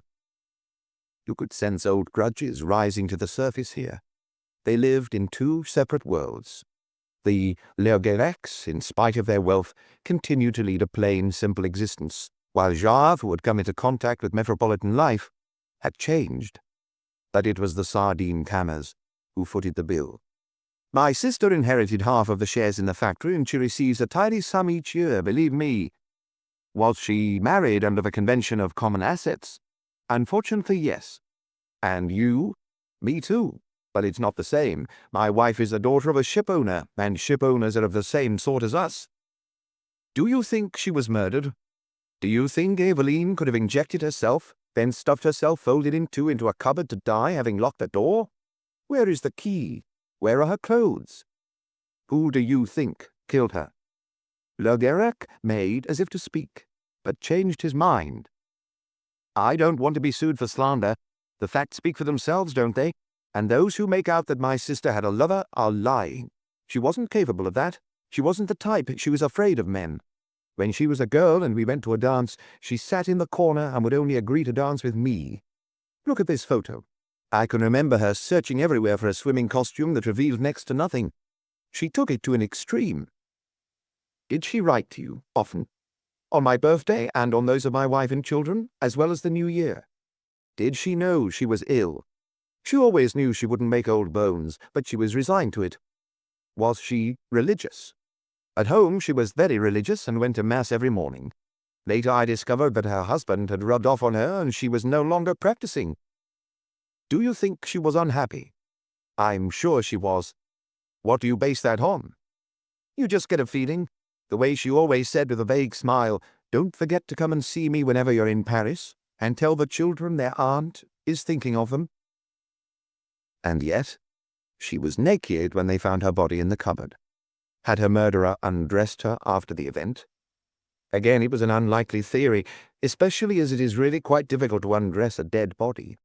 Why undress her anyway? What was Jarve doing, alone with Josepha in the apartment in Boulevard Haussmann? What answers had he given to Janvier and the examining magistrate concerning his dash back to Paris? The fact that Camillo hadn't put him under arrest meant there must be some serious doubts, and it was almost certain that the 2 suspects were more or less equally under suspicion. Now, Maigret wanted to find out more about Philippe Jarve and his personal life. Did he have a mistress, a second household? Or was he indeed the worldly but austere doctor that most people saw him as? What shall we do? Asked Madame Maigret, as her husband was summoning the waiter to pay for their drinks. He didn't know. It didn't really matter, and that was the most wonderful thing about it. Let's start by going down the Saint-Pierre stairs. They would then saunter along Boulevard Rochois. After that, they could go down into Rue des Martyrs, for example, where he liked the teeming crowds. He also liked the Faubourg Montmartre. Having nothing to do meant he could see Paris in a new light, and he wasn't going to waste a moment of it. I must phone Pardon this evening. You're not sick, are you? No. He might have some new information about Dr. Jarve.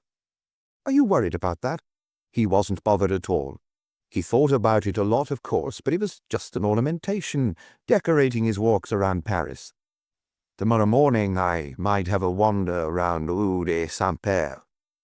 That was risky, as there weren't many passers-by there, and he might bump into one of his inspectors. I'm thinking about going to see the sea at Concarneau. He was coming up with these plans without really believing in them, just for the fun of it. This was all for Janvier to sort out, and Maigret was enjoying a foretaste of what retirement would be like. The thought cast a shadow. He could accept being at a loose end, being a member of the general public for a few days at a time, 3 weeks at most. But how would it be to play this role for the rest of his days? As they were walking towards the square in front of the Sacré-Cœur, he suddenly gripped his wife's arm, and she realized that he was moved, and he even thought she understood why. But she didn't say anything. Chapter 4. Where was Josepha? He hadn't phoned Pardon that evening, as he said he would when they were in Place du Tertre. In truth, he hadn't even thought about it. It must have been around 5 o'clock when he and his wife turned the corner of Faubourg Montmartre and the Grand Boulevard. The sun was beating down on the pavement, which, due to the lack of pedestrians, seemed much wider than usual. Between a dressmaker's display window and a cutler's shop, he had spotted the gloomy entrance to a sort of tunnel, and heard the tinny sound of a bell, like the ones they used to use in cinemas. In fact, it was the entrance to a small cinema, one he didn't recall ever seeing before. They were showing early Charlie Chaplin films, and Maigret stopped and hesitated for a moment. "Do you want to?" he suggested to his wife. She looked a bit suspiciously at the dark plush curtain behind the ticket kiosk and at the greyish walls of the corridor. "Do you think it's clean?" In the end, they decided to go in. When they came out later, the glorious August sun had disappeared, replaced all along the boulevard by a double garland of lights and neon signs. They hadn't realized that it was the day they changed the program, and they had in fact sat through 2 separate screenings. It was too late to go home for dinner. "We'll grab a bite around here somewhere," Madame Maigret had remarked. "If we go on like this, I will forget how to cook." They went to Place de Victoire, to a restaurant whose quiet terrace appealed to them. Then they returned home on foot, and by the end, Madame Maigret was tottering on her heels. They hadn't walked so much together in years. They went to sleep with the window open, and almost immediately it was a new day, and a sun brighter than the one they'd left behind in Boulevard Montmartre, a cool feel to the air, and the familiar sounds of the morning. They had no particular plan for the day, and over breakfast Madame Maigret asked, "Should I do some shopping?" What was the point? Shopping meant having to prepare a meal, which meant they would have to be home at a predetermined hour. "We can eat here all year round, except when you don't come back." It was true that if you added up the days when a case obliged him to take his meals in town, there weren't so many left when they could eat together in the apartment. All the more reason why it would be fun to have lunch or dinner out with her. No shopping, no ties. A first pipe at the window, watching the puppet movements of the little man from Catoir et Potu. In the bistro opposite, the landlord in shirt-sleeves, reading the newspaper he had spread out on his zinc bar. Maigret could have had his papers brought up each morning by the concierge, but that would have taken away the pleasure of going to fetch them himself. Eventually, he got dressed while his wife was taking care of the housework. "I'll come and fetch you a bit later. I'm not sure yet where we were going. Today, in any case, I'll be wearing flat-soled shoes." New habits were being formed. He bought his papers at the same kiosk, waited until he had sat down on his terrace in Place de la République before opening them, and the waiter already knew what to serve him. Crime or accident? The professor of toxicology who had conducted the examination of the intestines had submitted his report. For one reason or another, Quai des Orfèvres was being less parsimonious with information than it had been at the beginning, and the papers offered a summary of the report. A significant quantity of digitalin had been discovered in Eveline Jarve's body. We questioned Professor Loireau about this, and he provided us with some interesting information. Digitalin is a drug frequently employed to slow down the heart. The dose administered to Madame Jarve was not large and would normally have had no fatal consequences. What is disturbing here is that this drug should be administered at all, since it is firmly contraindicated for someone with her medical condition. Ever since her childhood, Eveline Jarve has had a slow heartbeat. If she had an attack, Professor Poirot informed us, she would need a stimulant for the cardiac muscle such as camphor, the one most commonly used, or Presil, which is currently fashionable. Digitaline, on the other hand, would almost certainly be fatal for her, because instead of alleviating the effects of a slow pulse, it would enhance them. Did Madame Jarve have an attack on her return to Boulevard Haussmann? Did she acquire the bruise on her temple through falling while in the grip of this attack? Did the doctor who was on the scene, and we don't know yet which one it was, in his panic get confused over which file to use and inject her with digitaline instead of camphor or Presil? Or alternatively, fully intending to kill her, did he deliberately use a substance that he knew would have deleterious effects on the sick woman? Maigret sat for a few minutes, watching people pass by in front of the terrace, then asked for a token and ensconced himself in a telephone booth. "Hello? Pardon?" The doctor had already recognized his voice. "Am I disturbing you?" "I was just about to set off on my rounds, but I can spare you a couple of minutes." "Have you read it?"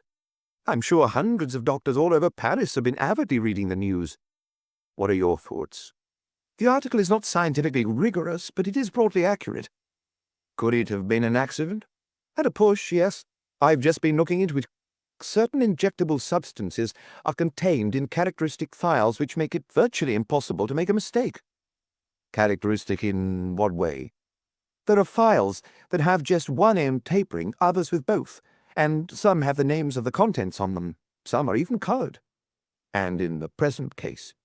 "Camphor, which is sold by several laboratories, comes in differently shaped vials, some with 1 point, some with 2. Presil is more easily recognizable. I just dug out a file of digitaline from my cabinet and compared it with a file of camphor." "Do they look similar?" "Enough that a man in a hurry and in an anxious state could mix them up." "And what is your opinion?" "I don't have one. I've simply found out that Jarve called Dr. Mehu yesterday evening. He's a cardiologist. I don't know whether Jarve suffers from heart problems himself, or whether he wanted to consult Mehu about what had happened to his wife." "Do you know Mill?" "We're friends, but he won't say anything on the subject, and it would be indelicate on my part to ask him about it." "Have you discovered anything else about Dr. Jarve?" There was a silence at the other end of the line. Doctors stick together in spite of everything. "You've kept away from Quai des Orfèvres?" "Thank God, yes. It's just a rumor doing the rounds in the medical world. I'm sure I don't need to tell you we're all in a bit of a turmoil trying to make sense of this. Someone told me yesterday that for all his glitzy facade, Jarve is in debt, and has had his back to the wall for several months now." "What about his wife's money?" "That's all I know. Don't tell this to the police. They'll find out themselves soon enough. I don't want this to come from me." "One last question on the files. You've held both files in your hand, and you have a doctor's instincts. Could you have mixed them up?" He could sense his unseen interlocutor hesitating for a moment. Pardon finally replied, weighing his words carefully. "If it was my wife, maybe. It's easy to get into a state when it concerns you or your loved ones." "Or your mistress?" Pardon gave a little laugh. I haven't had a mistress since I was training." Maigret returned to the terrace and sucked dreamily on his pipe. It was almost time for his first beer of the day, and he followed the hands of the electric clock with his eyes. "Another token," he finally asked the waiter. In the booth, he rang the newspaper that Lassagne worked for. There was a good chance that the red-headed reporter would be writing up his article around now. "Monsieur Lassagne, please, mademoiselle." "Who shall I say is calling?" "Tell him I have some information on the Jarve affair." The newspaper must receive dozens of calls of that nature, most of them from madmen and cranks, but at the police judiciaire they listened to them patiently, because every now and then they gave an interesting lead. "Hello? Who am I speaking to?" Lassagne spluttered as he talked. "That's not important, Monsieur Lassagne. I don't have any information as such. I just wanted to point out something you've missed in your articles." He was disguising his voice, more or less successfully. "I don't have a lot of time. Quickly, tell me what I've missed." "Where was Josepha on Saturday afternoon?" The reporter curtly replied, "In the apartment." He was about to hang up, but the inspector was quick off the mark. "Which apartment?"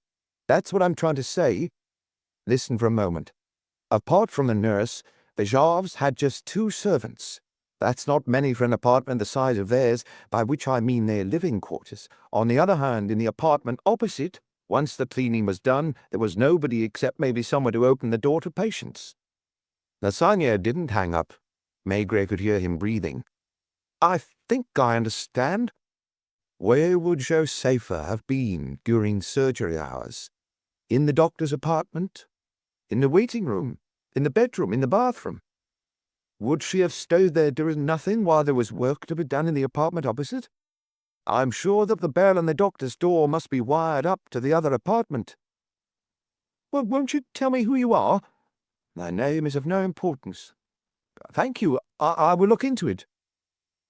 Maigret felt slightly ridiculous playing the role of a crank ringing up the newspapers, but it was the only means he had of getting hold of some information of interest to him. It was likely Janvier knew the answer already, but he couldn't ring Janvier. For a moment he thought of contacting Lapointe and swearing him to secrecy about his still being in Paris. Did he decide not to, simply because it would have been too easy?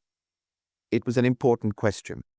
It was obviously possible that Josepha had been lying all along, and that she had seen Madame Jarve or her husband come in or go out. But it was also possible that she was in the other apartment and knew nothing of what was going on the other side of the landing. Eveline Jarve had no key, of course, but was Négrel expecting her? Hadn't she been able to ring him from Orly or even before taking off in Nice?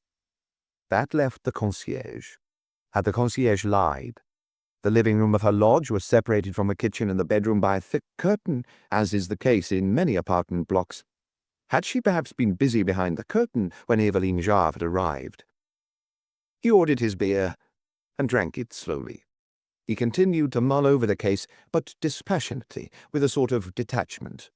He could imagine the frenzy going on at Quai des Orfèvres, the impatient phone calls from Camillo, who always thought that the police weren't working quickly enough. Janvier would know, from the inspector on guard at Boulevard Haussmann, that Jarve had had recourse to Dr. Mill.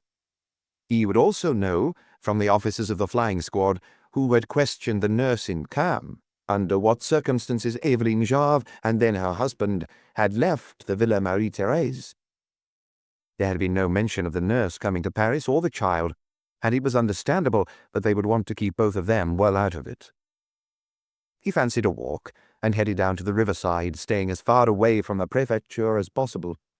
At Saint-Germain-des-Prés, he proceeded with caution, and at the corner of Rue des Saints-Pères, he had to stop, as young Lapointe was standing smoking a cigarette on the pavement, just 100 meters away.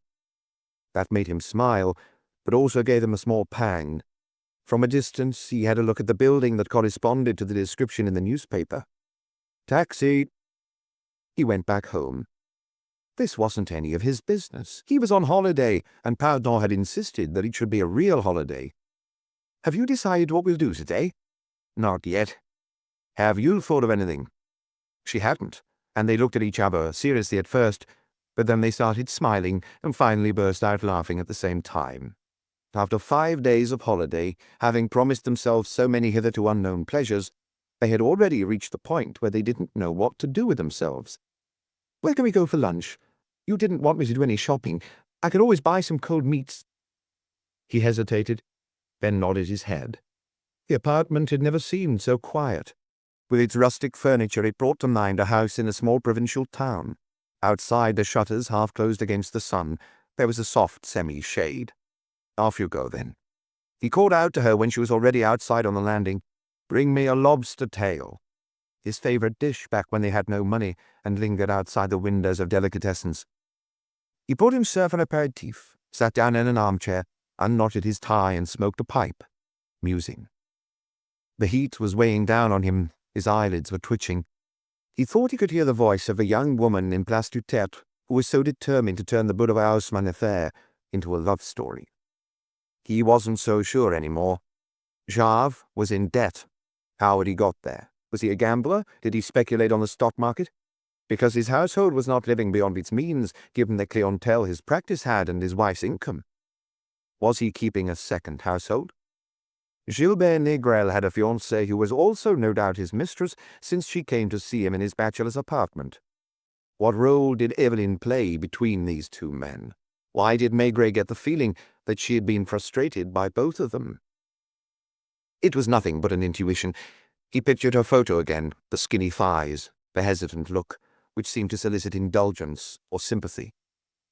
When he was a boy in Paris-le-Frésil, he used to pity rabbits because he thought that nature had designed them to serve as food for more powerful animals. Eveline reminded him of the rabbits. She had no defenses. When she wandered the beach at Beuzec as a young woman, she would have fallen into the arms of any man who showed her the slightest scrap of consideration or tenderness.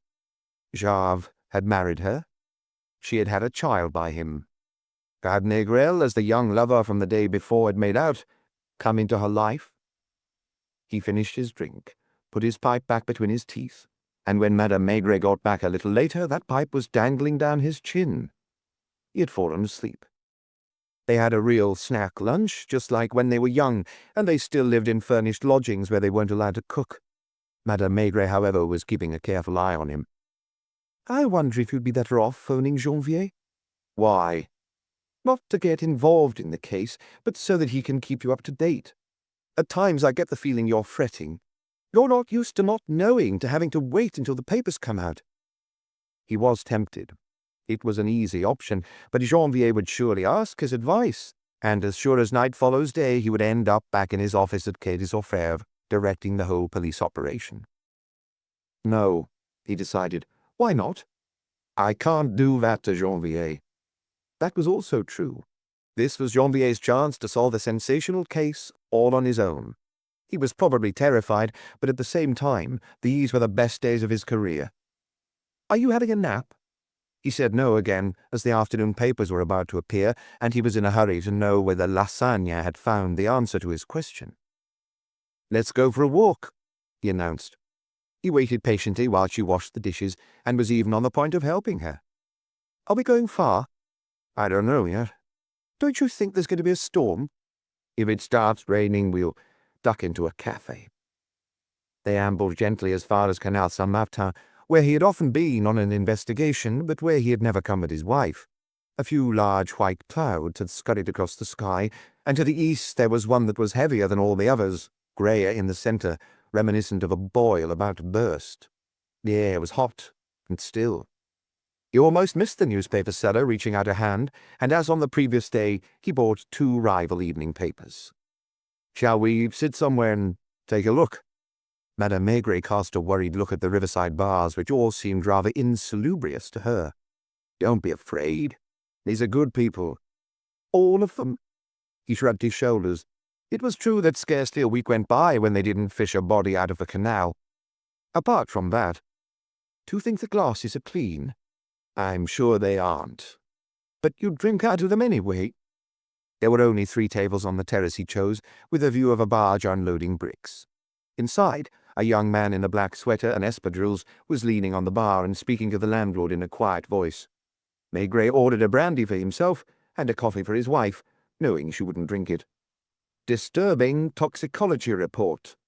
He had already read about that in the morning papers, except that since then Lassagne had had time to finesse the detail by interviewing several well-known doctors. Their opinion more or less matched that of Proudhon. It was possible a mistake had been made, but unlikely.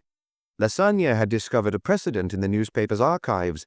It was the case of a doctor in the south of France, at whose house the body of one of his patients was found, also locked in a cupboard. In court, the doctor had claimed he had made a mistake and had used the wrong file. At the sight of the dead body, he had panicked. "I was afraid that the maid would come into my surgery and see the body. I had done something really stupid. To give myself time to think, I shoved him into a cupboard." He was riddled with debts. They never discovered the patient's wallet, which contained a tidy sum, and the doctor was sent to prison. Did Lassagne know that Jave had debts too? If he did, he didn't mention it. Instead, his article introduced a new subheading: "Where was Josepha?" And so Maigret had the answer to the question he had posed that morning. Without being too conceited, he allowed himself a little smile of satisfaction, because he hadn't got it wrong, even though he had no more information to work from than any other member of the public. Lassagne explained the issue of the 2 apartments and the 2 facing doors. Having cleaned the professional quarters in the morning, Josepha did indeed cross the landing and spend the afternoon in the other apartment. The doorbell alerted her when someone needed to get in across the landing. On the Saturday, when the events took place, she was in the living quarters where, as on every day, she had opened the window and done some dusting. Lasagna had made more progress because Maigret's phone call had tipped him off. 3 times he had tried to enter the building without being seen by the concierge. Twice she had intercepted him. On the 3rd occasion, he had managed to reach the lift without being seen. So it wasn't impossible that Eveline Jarve had managed to go upstairs to her apartment without the knowledge of the concierge. Could it then be deduced that Jarve might have done the same and then left the building in similar fashion? And someone besides had left the building with a package under their arm because the young woman's clothes had disappeared. Had they asked the concierge whether Dr. Négrel had been carrying a package when he left? Do you think it was an accident? Madame Maigret was becoming fascinated by the affair, even though she was affecting an air of indifference. Anything is possible. Did you read what they said to the fiancé? Not yet. That was on page 3 of the paper he was reading. A photo of a nice-looking girl with an open expression wearing a spotless shirt dress. She was looking straight into the camera. The title read, "We are to be married in the autumn." She didn't say, "We were to be." She was an optimist, confident in herself and in her fiancé. We are to be. Lasagna can't have slept much for 4 days, judging by the amount of work he was getting through. Yesterday evening, we managed to meet with the fiancé of Dr. Négrel. We caught up with her at her house, or rather her parents' house, as she lives with them. She is Mademoiselle Martine Chapuis, the only daughter of Noël Chapuis, the famous lawyer. Neither Maître Chapuis nor his daughter had any reservation about welcoming us into their apartment in Rue du Bac, a short hop from Rue des Saints-Pères. In fact, the lawyer graciously granted us the opportunity to talk one-to-one with his daughter, thus giving her complete freedom to answer our questions. Martine Chapuis, 24, is what is known as a modern woman in the best sense of the word.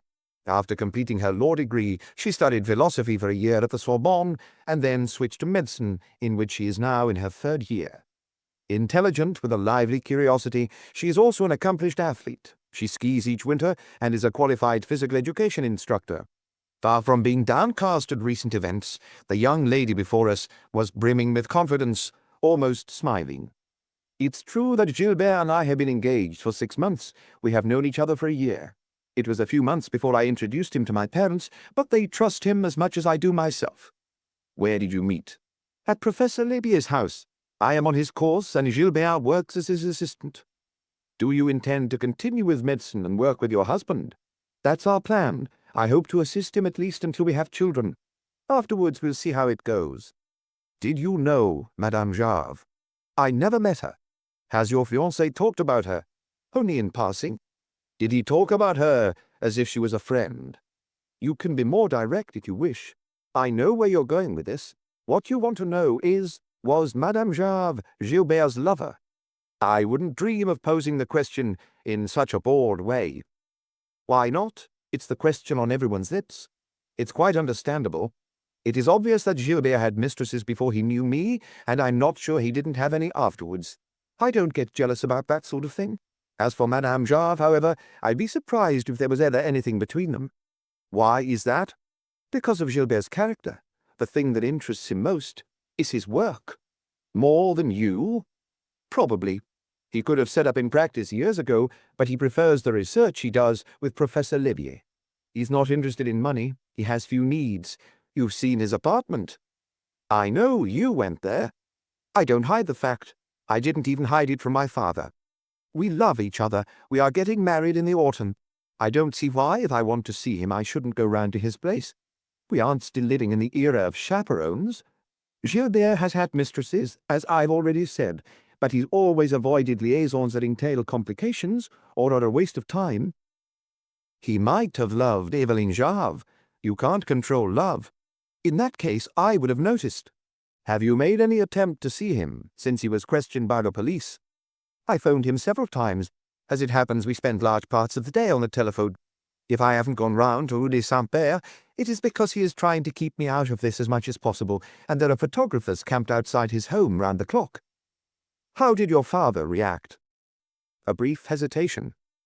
He was upset at first, since it is never pleasant, especially for a lawyer, to be mixed up either directly or indirectly in events of this kind. We had a chat about it. My father and I are great friends. He was the one who phoned Gilbert to offer his services if he needed them. Did he give him advice? I didn't listen to their conversation. What I do know is that if Gilbert is interrogated again by the examining magistrate, as is likely, Papa will accompany him as his lawyer. Did you see your fiancé on Saturday evening? I presume you normally spend Sundays together. I didn't see him on Saturday evening because my parents and I left Paris around Saturday lunchtime to go to the country. We have a cottage in Saint-Paul where we stay at the weekend. Gilbert came and joined us on Sunday morning by the first train. He doesn't have a car. Did he seem preoccupied? He was the same as usual. We spent part of the day canoeing, and Papa, who had to be in work early on Monday morning, drove him back to Paris that evening in his car. Did you ever visit your fiancé in Boulevard Haussmann? Once. I happened to be in the area. I wanted to see where he worked. I enjoy getting a feel of the atmosphere around him wherever he is, so that I can picture him in my mind's eye. Were you seen in by Josefa? By the maid, yes. I didn't know then that her name was Josefa. Did you sit in the waiting room? Like a patient? There were 2 people in front of me. Did you go into any other room apart from the main consulting room? I visited all the rooms, including those in the apartment. No, I mean the professional rooms, the ones on the left. No embarrassment, no hesitation. We pressed the point. Including the bedroom? Without a blush, she looked us straight in the eye and said, including the bedroom and the bathroom full of trunks. Maigret passed the article to his wife and watched her out of the corner of his eye as she read it, since he knew in advance which passages would cause a reaction. She didn't disappoint. 2 or 3 times she let out a sigh. At the end, she didn't turn towards him, but stared at the unloading barge. What a strange girl, she murmured. To tease her, he pretended not to hear. After a while she asked, Do you approve? What? Didn't you read it? The visits to Rue des Saints-Pères, the bedroom. In my day. He hesitated. He didn't want to embarrass her, but he risked it anyway. Don't you remember? The little wood in the Chevreuse Valley? Marquis Chapuis may not have blushed, but Madame Maigret turned beetroot red. You're not making out it's the same thing? Why not? It was a week before we got married. For them, it is 2 months. If they get married? If they don't, it won't be her fault. She was in a sulk for the next quarter of an hour. They were just reaching the end of a canal, walking along the bank and stopping behind every fisherman, when she finally cracked a smile, unable to sustain her grudge any longer. Why did you say that? Because it's true. And you would have told that to a journalist, as if to brag about it. Unable to find an answer to this, he chose instead to fill his pipe. The moment he stopped to light it, large raindrops began to spatter onto the ground and onto his hat. Chapter 5. Dr. Jarve's Alibi. The storm had rumbled on into the night, breaking the spell of fine weather that had lasted for more than a week. The next morning the air was almost cold. A grey mist hung around the streets and the sun was as pale as in February. But it wasn't that was making Maigret feel gloomy. Just as he was setting out to buy the newspapers, his wife had asked, as on other mornings, Do you have any plans for today? He had said no, also as on other days. Would it be all right if we had lunch at home? He hadn't understood what she was getting at first. Why wouldn't it be all right? It was then that she had said with a sigh, My feet are so sore. I'd like to have a rest today. In other words, it wasn't the lunch at the restaurant that was putting her off, but the long walks across Paris that her husband made her do afterwards. What day was it? Since he had been on holiday, he hadn't bothered to keep track. It must be Friday, and she was already worn out. See you later, he had muttered. Are you disappointed? Of course not. Besides, I have to sort out my dresses. She had been wearing a new dress every day, just to please him, and she didn't have very many summer dresses. Fair enough. Perhaps he shouldn't have made her eat in a rather dubious bistro near Boulevard de la Chapelle and then walked her home in the rain. He had thought she was finding it fun. Every squall had soaked them to the skin. Maigret had said, Just imagine you're at the seaside. It didn't matter. She probably really did have sore feet. She had always suffered for them. He bought his papers, seated himself at his favourite terrace in spite of the chilly weather, and ordered his now customary coffee. There was nothing new in the morning papers. They simply rehashed what had appeared in the previous evening's editions, only in less detail. He felt like a blank all of a sudden, as if the case had reached a dead end. He felt frustrated. His first thought was, what are they up to?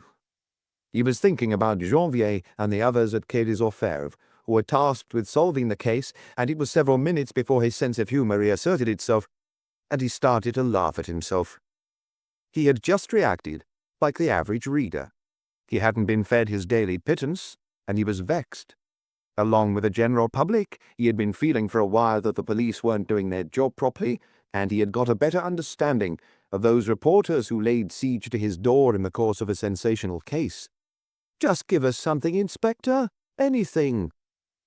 He then read the rest of the paper. The weather in the various health resorts and fashionable beaches, what the film stars had been saying, road accidents, and even a long article on the future of television. The rest of the morning was uneventful. He wandered around the streets wherever his fancy took him, popping into 2 small bars for an aperitif. When he got home, there was a poulet bonne femme waiting for him, as well as an apologetic Madame Maigret, who was sorry for what she'd said that morning. "Are you annoyed?" "About what?" "I hope you're not thinking I'm getting bored of being with you. My feet really are—" "I know. But it doesn't stop you going out somewhere." There was the hint of another storm in the air, or at least some rain. The sun had disappeared and the sky was a uniform grey. He didn't know where he was going, but he went out anyway, still in a bad mood. Instead of turning left at Boulevard Voltaire, he turned right, and the rain began to fall in earnest, in broad streaks, the moment he reached Place Voltaire. He ducked into a local cafe opposite the town hall, one that he knew had a billiard table in the back room, and told himself that if he found a willing partner, he wouldn't say no to a game or two. He hadn't been too bad at billiards in his day. He liked the way the balls moved almost intelligently when you applied the right amount of side, and he also loved the click they made when they struck one another. The 2 billiard tables had their dust sheets on. However, near the window there were some groups playing belote, and Maigret sat down nearby. He observed 2 games simultaneously from his seat on the banquette, and one of the players never failed to look round and give him a wink whenever he had a good hand. This was all perfectly pleasant. The eldest player must have been a retired high-ranking civil servant, as he was an officer of the Legion of Honour, and they addressed his partner as Professor, no doubt a schoolmaster. Spade, spade again, and trumps. The retired gentleman was the only one to reach out a hand when the newspaper seller came into the cafe. However, he merely deposited his newspaper on the adjoining table without looking at it, and turned back to his game. There was finally some news. As Maigret had thought, the police judiciaire had not been idle, but it wasn't possible to feed sensational news to the press twice in one day. There were a number of headlines on the front page, the main one in bolder type than the others. "Dr. Jarve's alibi. Inspector Janvier goes to Caen. The dead woman's jewels." That was a lot all at once, and Maigret turned his attention away from the game to concentrate on reading. La Sagne wrote, "The Boulevard Haussmann affair has taken a new twist in the last 24 hours, and there are no doubt more surprises to come. The credit seems to belong to Inspector Janvier, leading the case in the absence of Detective Chief Inspector Maigret, who is still on leave." Right at the start of the investigation, letters rogatory were sent to the flying squad in Alpes-Maritimes, requesting that they interrogate Mademoiselle Jusseron, the nurse of little Michel Jarve, who was still at the Villa Marie-Thérèse. What information did the police judiciaire derive from this? We have not been privy to it, but yesterday morning one of our reporters posted at Quai des Orfèvres followed Inspector Janvier, who left by car in a hurry. Our reporter shadowed him, if we might put it like that, all the way to Orly Airport, when Inspector Janvier dashed on board the flight to Nice just a few minutes before it took off. We immediately contacted our correspondent on the Côte d'Azur, and that is how we have managed to stay abreast of the latest developments in the case. As we have already said, Mademoiselle Jusseron had refused to make any comment, and the nearest the reporters could get to her was spotting her in the garden of the villa with the child. The villa, which had been rented for 6 weeks by Dr. Jarve, is situated a little way out of town, halfway up the Californie area. It is a yellow-painted building built around the turn of the century in the then popular Rococo style. The sizable garden is planted with eucalyptus trees and umbrella pines. For the last 3 days, the local journalists, as well as their photographers, have been kicking their heels outside the gate, which was only opened to give access to deliveries. On his arrival, Inspector Janvier was received along with an inspector from Cannes, and their interview with Mademoiselle Jusserand lasted more than 3 hours. Mademoiselle Jusserand is a woman of around 50, maybe older, with a severe bearing and a pale, somewhat expressionless face. Her manner is rather off-putting. She worked for a long time as a nurse in a private clinic. It was there, it seems, that Dr. Jarve took her on when his child was born. She is unmarried, and from the sight of her it is difficult to imagine her ever having had a man in her life. Our correspondent has provided us with a few details about the life the Jarve family led in Cannes in the run-up to the dramatic events.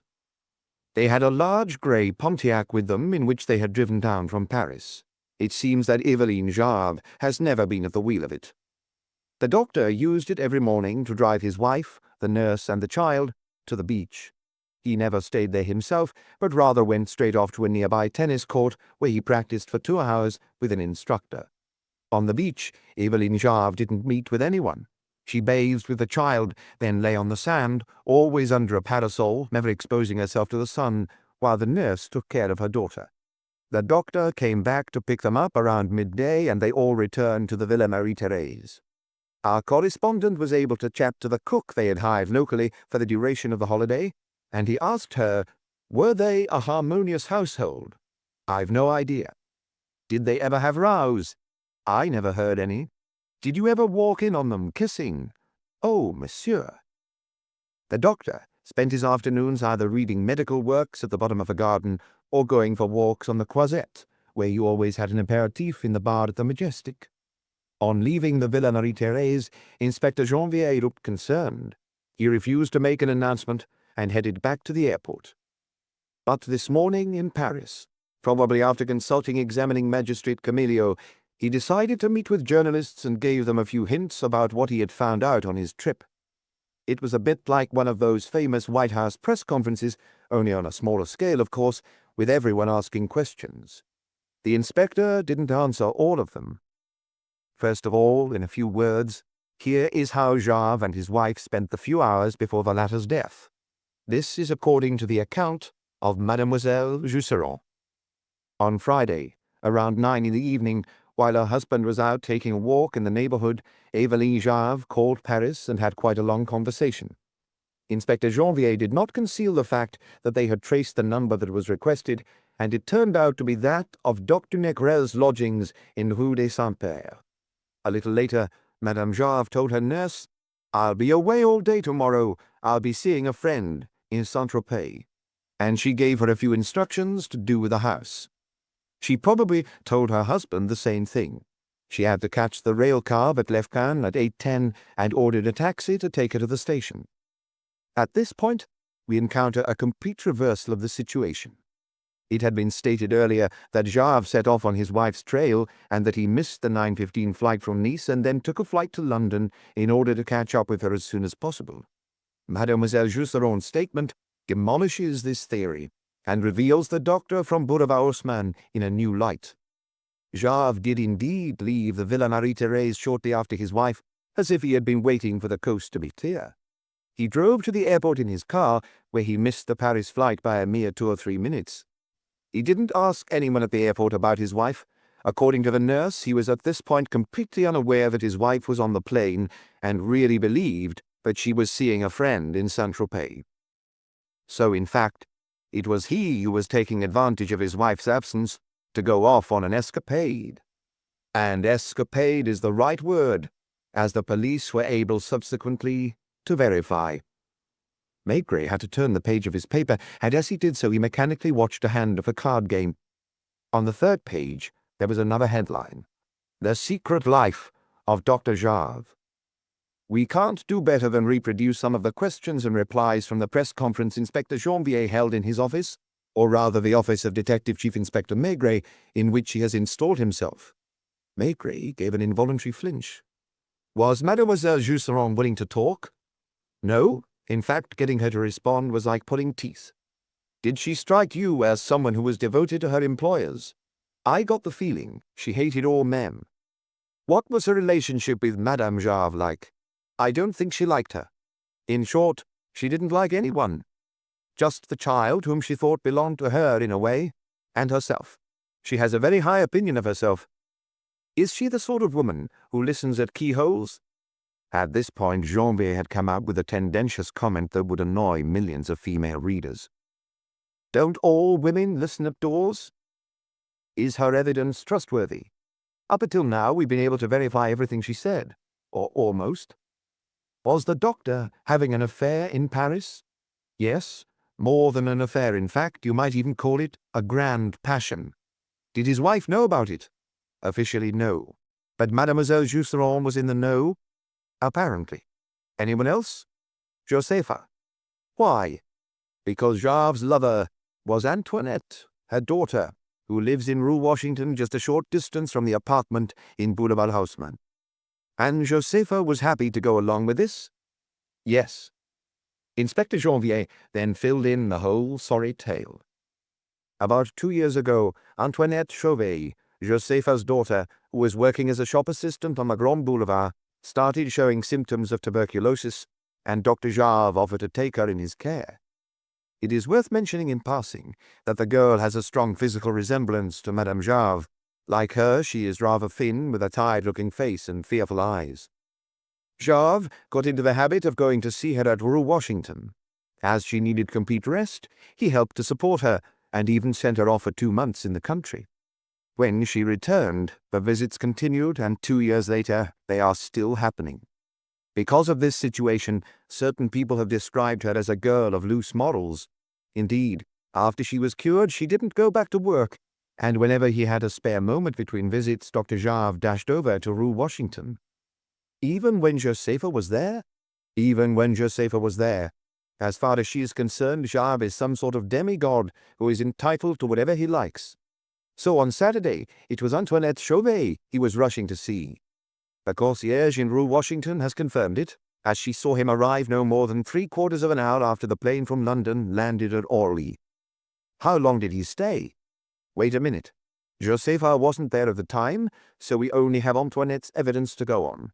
According to her, Jarve didn't set off from Rue Washington until 7 o'clock in the evening, leaving just enough time, given how much traffic there was at that hour, to catch the 7:55 train at Gare de Lyon. And Josepha? She still maintains that she left Boulevard Haussmann shortly after Dr. Négrel at around 6 o'clock and went to see her daughter. Where she found Jarve? Yes. And she stayed with a pair of them until 7 o'clock? That's what she says. So Jarve has an alibi. Inspector Janvier wasn't so certain. Given how devoted both Antoinette and her mother were towards the doctor, their evidence can surely be regarded as suspect. On the other hand, the concierge who saw Jarve arrive didn't see him leave. However, around this time, she was out at a local grocer's and her lodge was empty for about 15 to 20 minutes. Assuming Philippe Jarve left Rue Washington around 7 o'clock, did that leave him enough time to run to Boulevard Haussmann, kill his wife, lock her in a cupboard, and dash off to Gare de Lyon? It's unlikely, but a reconstruction is due to take place today that will throw light on this. Maigret was worried. There was something here that just didn't add up. Hadn't Pardon said that Jarve was up to his ears in debt and living close to his limit? Antoinette in her small apartment in Rue Washington couldn't be that expensive to maintain. He also felt a bit jealous. Jealous of Janvier, not because of his success, but for a silly reason. Every time an investigation at the police judiciaire incurred certain costs, such as travel, they had to fight a battle with the accountants who went through every expense claim with a fine-tooth comb. How had Janvier managed to swing a flight to Cannes? They must be attaching a singular importance to this case that they should have loosened the purse strings so much. The wife's jewels. Occasionally, one of the card players would watch him, and one even leaned over to have a glance at what he was reading. Is it Jarve? They don't know yet. My money's on him. If he had read the rest of the article, he might not have been so sure. Inspector Janvier's trip to Cam brought to light another piece of information no less surprising than the first. For several days, the rumor has been circulating that the Jarves, despite their apparent affluence, were in financial dire straits, and that Dr. Jarve was in debt. The first thought that came to mind was that Jarve was leading a double life, probably with an expensive mistress, since he didn't gamble and didn't speculate on the stock market. What was the pit into which Madame Jarve's considerable income as well as his own respectable fees were disappearing? Once again, Madame Jusserand held the key to the enigma. Did she do it out of female vengefulness, or quite innocently? That's not for us to judge. The fact is that as Inspector Janvier was taking his leave, she asked him, "Would you mind taking the jewelry case back with you? I'm here on my own with a child and the cook, and I don't want to be responsible for it." "Where is it?" "In Madame's room. They always take it with her when she travels, and I'm surprised she left it here." It was more like a small trunk, made by a well-known saddler in Faubourg Saint-Honoré. As you might expect, the case was locked. "I know where to find the key," Mademoiselle Jusserand declared. Clearly, she knows a lot of things. She pointed him to a drawer in a chest where the key had been slid under a pile of underwear. Inspector Janvier made no secret of his surprise at the sight of the jewels in the case. They have not been valued, but at first sight there appear to be around 30 million francs worth. Rings, necklaces, bracelets, clips, and earrings, all from the best establishments in Rue de la Paix. And now you will realize why we talked earlier of a reversal of the situation. The expectation was that Dr. Jarve, whose wife appeared so simple and modest on the surface, would turn out to have a mistress with expensive tastes. But now, all of a sudden, it seems that it was his wife who was the drain on their budget, while his mistress was happy to live in quiet obscurity. We managed to put in a phone call to the brother of the victim, Yves Laguerre. He was still at the Hôtel Scribe, and he made no secret of the reason for his extended stay in Paris. He intended to take his sister's remains to Concarneau for burial in the family vault. But as Jarve was her husband, the decision was his to make. "Have you asked him?" "I haven't been able either to see him or to speak to him on the telephone.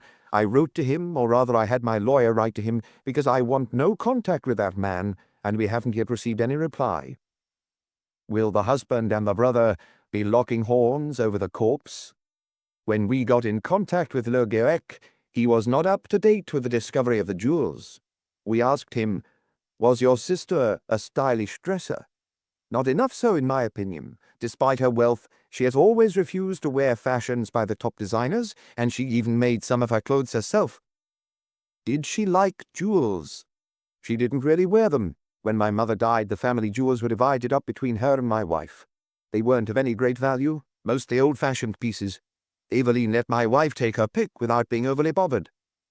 "Yet she possessed jewelry to the value of 30 million francs. "What did you say?" "I said 30 million francs. "Who told you that?" "The jewels were found in Cam."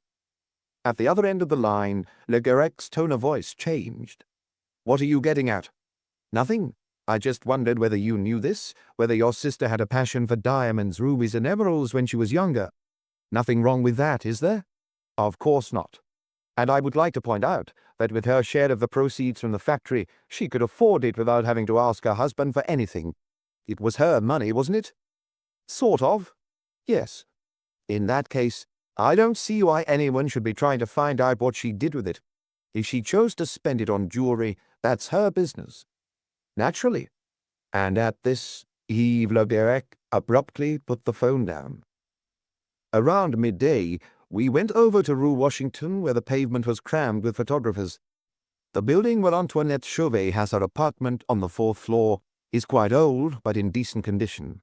The lift didn't work, so we took the stairs, but when we were directed to her door and knocked, no one answered.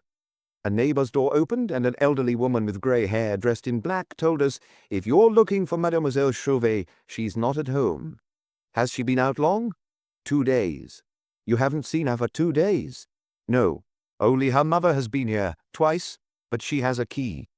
"Do you know if the young lady had any bags with her when she left?" "You call that a lady? Someone who is visited by married men?"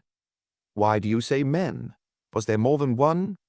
"If she received one, She could have received others, that's how I see it. And when a mother can go along with things like that, I reckon—" We didn't get to hear the full considered opinion of Josepha's neighbor, because, choking with indignation, she had to beat a hasty retreat, slamming the door in our faces. "Where is Antoinette Chauvet? Was she on the run from all the journalists and photographers? The police must know, since they've been able to question her. But when we telephoned Inspector Janvier to find out her current whereabouts, he told us that there was no reason to disturb her at the present time. So, as you see, it is difficult to summarize the situation. The affair, instead of sorting itself out, is actually becoming more confused. There are a number of questions which are currently impossible to answer. Did Eveline Jarve know about her husband's affair? Why did she ring Dr. Négrel at his home on Friday evening? It is worth noting that this telephone call would seem to confirm the statement of the concierge in Rue des Saints-Pères, who claimed to have seen the young woman visiting her tenant on at least 2 occasions. Why, after pretending to visit a friend in Saint-Tropez, did Madame Jarve take a plane to Paris? Did Eveline and Gilbert Négrel meet? Were Antoinette Chauvet and Josepha in collusion to protect Dr. Jarve? And did he really not have enough time to get to Boulevard Haussmann before catching the night train?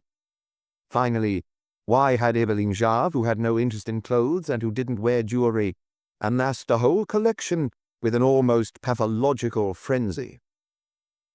Maigret folded up the newspaper with a sigh and summoned the waiter to order another drink. His neighbor asked him, "Is it him?" "They still don't know. Trust me, young people are rarely jealous enough to kill. It's men of your age and mine who get the red mist." Maigret tried to suppress his smile. The card player had no inkling that he was talking to a man who had had to deal with every crime of passion in Paris for the last 30 years. However, even if he had known, probably would have been no less sure of his opinion. The less knowledge or experience some people have to back it up, the more certain they are that they know what they're talking about. Same again, waiter." He squinted at the 2 billiard tables. He had an almost childlike desire to play. There was a little old man sitting opposite who looked like he might enjoy a game or two, but he was reading his paper and drinking a café crème, and Maigret didn't have the nerve to disturb him. Janvier was doing well. Maigret could make sense now of his comings and goings, and could see where his investigation was heading. They were probably questioning Dr. Jarve again, either at Quai des Orfèvres or at Boulevard Haussmann. Maigret would have given anything to be conducting this interrogation himself. He would also have liked to have half an hour face-to-face with Mademoiselle Jusserand, the misanthropic nurse who, of her own free will, without being asked, had revealed the secret of the jewels. Josepha didn't pose a problem for him. He had known lots like her, hard-working widows who had paid obeisance to traditional morality their whole lives, but who, when it came to their daughters, were suddenly completely indulgent. Lassagne had written that in her eyes, Jarve was a demigod. That was understandable. He had saved her daughter's life. In the beginning he must have taken care of her with an almost fatherly tenderness. Nor was it surprising that Jarve should have fallen in love with a woman who resembled his wife. That often happens. Most men are attracted to a particular type. Perhaps that only went to prove that the doctor had not married for money back in Concarneau, but for love. He had found himself in the presence of a frail young woman, closed in on herself, leading a joyless life. Did Eveline turn out to be different from what he expected? Was there a clue in this amassing of jewelry, like provisions in an anthill? By chance, 3 years later, he would encounter another young woman, weak and sickly too, living under threat of illness, like the first one. Is it so strange that he should feel the same connection with her as he had felt the first time? He had set off for Cannes with his family, leaving Antoinette in Paris. His wife announced that she was going to spend the day, perhaps even the following night, with a friend in Saint-Tropez. Hadn't he taken advantage of this to rush to the airport in order to spend a few hours with Antoinette? It all made sense. There were some possible objections to this hypothesis, but they could all be answered. If that was how it was, he had no reason to go to Boulevard Haussmann. Not as long as Négrel was there, at least. After 6 o'clock, the coast would be clear. But what would he have gone there for? On the other hand, why, since he had come by plane, did he not return by plane? This would have got him back to Nice that same evening, which would have meant Eveline would have been unaware of his escapade, assuming he believed she really was in Saint-Tropez. Among the various questions he had asked, Lassagne had slipped in, did Eveline Jarve know about her husband's affair? That he had forgotten to ask another, equally plausible question. Did Dr. Jarve know about the relationship between his wife and his locum? But they did have a relationship on some level, since Madame Jarve had telephoned the young doctor on Friday evening. The concierge's testimony was no longer in doubt. She had visited Rue des Saints-Pères on at least 2 occasions. If Jarve did know that his wife was in Paris and not in Saint-Tropez, then he hadn't missed his flight. He had simply elected to take a different one. What was Janvier going to do now? Maigret could imagine Commelio frothing with impatience and insisting that they arrest Dr. Négrel. It was still raining. There was still no one to play billiards with. Maigret paid for his drinks, nodded vaguely in the direction of the card players, and left with his hands thrust into his pockets. He thought that in Janvier's shoes the rain wasn't too heavy, and he walked as far as Place de la République without realizing it, went into his morning cafe, ordered a beer and a pen and paper, and started writing in block capitals as he had the previous time. His message was as brief as the first one, and it too was addressed to Janvier. If I were you, I'd go to Concarneau. After all, management was so generous in paying for the flight to Nice. Chapter 6. The Trip to Concarneau. Maigret's anonymous note didn't even have time to reach Quai des Orfèvres before someone else decided to make the trip to Concarneau, and he did so in attention-grabbing fashion. Prior to this, there had been a major development, but Maigret would only learn of it at the same time as the general public. In the end, he had returned home to Boulevard Richard-Lenoir in the rain. Just like in a holiday hotel in bad weather, he had asked, "What shall we do?" "Whatever you want." It was only 5 o'clock in the afternoon, and they had the rest of the day to fill. "Why don't we go to the cinema?" That would be the second time in 1 week, something they hadn't done for years and years.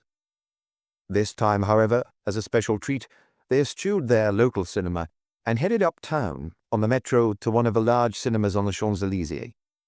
It was there that, following the newsreel and the documentary, there was a long silence, after which they projected onto the screen a news flash they must have hurriedly written onto a glass slide, as they did during elections or at times of great disasters. Latest, the Boulevard Haussmann affair. Dr. Gilbert Négrel arrested today at his home. It was quite dramatic in that huge cinema, which was only about a third full, after the moving images and their musical soundtrack, to see nothing but that static message, which seemed to emanate from some old-fashioned magic lantern. The audience shuffled nervously in their seats. Some people coughed here and there and began whispering. The screen then went to white, though still illuminated, and the message was replaced by a photo of the young doctor. He wasn't on his own. He was part of a group of doctors in white gowns standing in the courtyard of a hospital. A cross marked under one of the figures in the group indicated the man whom Commelio had just dispatched to the cells on an indictment of murder. Then the image disappeared, to be replaced by another, the photo that the papers had already published of Eveline Jarve in her austere swimming costume on the beach in Brittany. Someone shouted from the darkness of the auditorium, "That's enough!" An elderly gentleman sitting behind Maigret muttered, "I knew it was him." The screen went dark again, and it was a relief to hear the musical prelude to the main feature and see the opening titles appear. Maigret was not as relieved as everyone else, because even though he tried to concentrate on the film playing out before him, his thoughts were elsewhere, at Quai des Orfèvres, where he could picture Négrel in his office, since it was in his office that Janvier had installed himself. At points in the film, Madame Maigret slid her hand into his, as if she understood, and when the audience filtered out of the cinema, she didn't ask any questions or make any comments. The streetlights were on, and the Champs-Élysées was swinging into evening mode. Like hundreds, perhaps thousands of others, they stood there wondering what restaurant they should go to for dinner. In the end, to avoid walking too far, they chose a vast establishment that specialized in fish and seafood, and was seated at a tiny table where Maigret didn't have enough room for his legs. It wasn't until the next morning that he discovered the rest, when he opened his morning papers in Place de la République. The rain had given way to wind. Maître Chapuis at Concarneau. As was announced on the radio yesterday, examining magistrate Camilio decided yesterday afternoon to place Dr. Négrel under arrest, and Inspector Janvier, accompanied by his colleague Lapointe, duly went to Rue des Saints-Pères around 3 o'clock. They found the young doctor in the company of his fiancée, Martine Chapuis, and his future father-in-law, the lawyer, Noël Chapuis. All three seemed calm and appeared to be expecting this latest development. As they crossed the pavement to the waiting police car, Dr. Négrel paused for a moment to allow the photographers to take pictures, and as is evident on our photo here, he had a smile on his face that was at once bitter and yet confident. Maître Chapuis accompanied him in the car. As for Martine Chapuis, left alone at the mercy of the journalists, she simply stated, "I have nothing to worry about. Gilbert is innocent." The interrogation of the police judiciaire lasted a mere 40 minutes, after which, without handcuffs, still looking self-possessed, almost serene, Négrel was led away by 2 inspectors to the cells at the Palais de Justice. To the gaggle of journalists in the corridor of the police judiciaire, Maître Chapuis announced, "I am more confident than ever. In order to defend my client, I need to uncover the truth, and I know that I will. This evening, I will be taking the train to Concarneau." "So, you think the truth lies in Concarneau, Maître Chapuis?" The lawyer merely gave a non-committal shrug, but he didn't deny this. "So that is why, at 7:35 in the evening, half a dozen reporters were at Gare Montparnasse to take the same train as Dr. Négrel's defense lawyer. The lawyer and the journalists traveled together in the one compartment and arrived at the Breton port this morning. Maybe it was just a coincidence, but Yves Le Guerec, the victim's brother, was traveling in a different carriage of the same train. He had no contact with the first group. For his part, Dr. Jarve has not emerged from his apartment in Boulevard Haussmann, where Josepha is looking after him. The telephone is still dead. Around 6 o'clock, Inspector Lapointe, the youngest officer in the police judiciaire, paid him a visit and spent nearly 2 hours with him. On leaving, he made no comment. According to unverified reports, Antoinette Chauvet is said to be staying in a hotel, the location of which is known only to the police, and probably her mother, and Dr. Jarve. In his impatience, Maigret almost rang Quai des Orfèvres. He was finding it increasingly difficult being a simple member of the public. He could sense that the investigation was picking up momentum, that the truth was close to being discovered, and he chafed at having to wait for the news to filter through. It had disturbed him the previous evening at the cinema to see that almost indecent display of the 2 photographs. They had lunch in the neighborhood, he and Madame Maigret, in a restaurant near the Bastille, whose regulars were mostly away on holiday, and which the tourists didn't know about, so consequently the place was 3/4 empty. The owner came to shake his hand. "I thought you were on holiday, Inspector." "I am." "In Paris?" "Have you come back for the Boulevard Haussmann affair?" He should never have come to such a familiar place. "My wife and I are just passing through. We'll be setting off again very soon." "What's your opinion? Was it the younger one?" "I've no idea." It depended on a whole number of things about which he didn't have the foggiest clue. Did Janvier have information which he hadn't passed on to the press? It was possible, and that annoyed Maigret.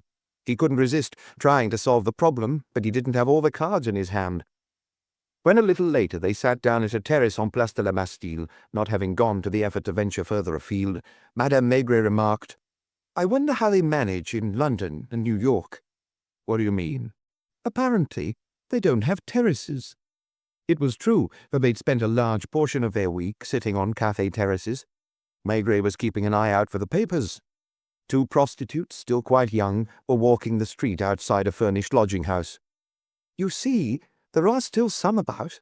And she didn't react when her husband replied, "I should hope so." A boy appeared with a clutch of newspapers under his arm. Maigret already had the change in his hand. In his now habitual fashion, he passed one of the papers to his wife and unfolded the other, the one Lassagne wrote for. "Controversy in Concarneau, in defense of Evelyn Jarve, the dentist's divorce. Firstly, Lassagne recounted the arrest of Gilbert Négrel in similar terms to the morning papers, adding only a single new detail. The doctor was carrying what seemed to be a pre-packed suitcase when he left. Martin Chapuis had insisted on carrying the case downstairs. It appeared that Maître Chapuis had deliberately announced his trip to Concarneau in such a public way with the ulterior motive of dragging the press along for the ride. Was it to create a diversion, or did he really have a plan in mind? Something suggested by his future son-in-law.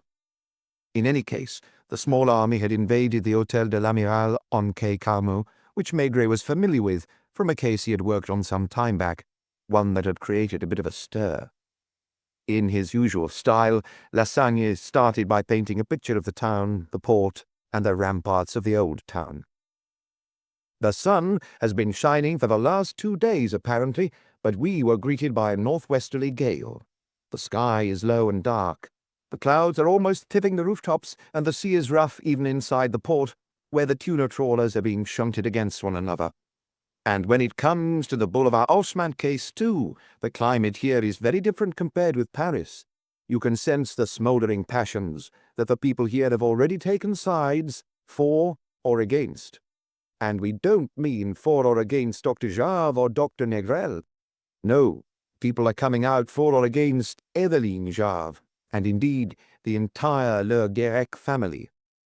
There was a significant incident at the railway station. As we were getting off the train with Maître Chapuis, Yves Le Guérec stepped down from another carriage and looked as if he was waiting for our group.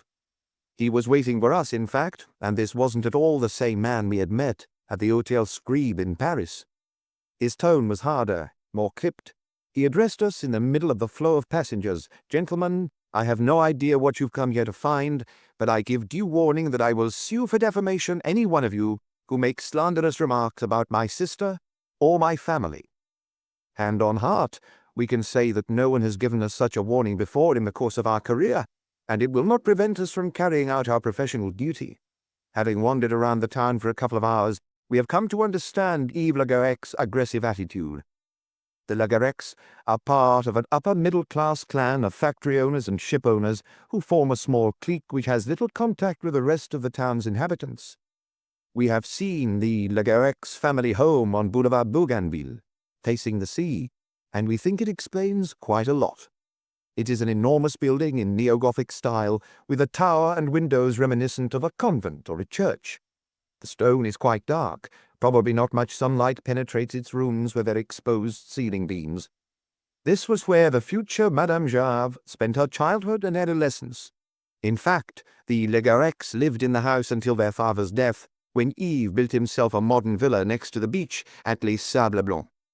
We have seen the factory, too. You can smell it 200 meters away, and in high season some 300 women aged 14 to 82 work there.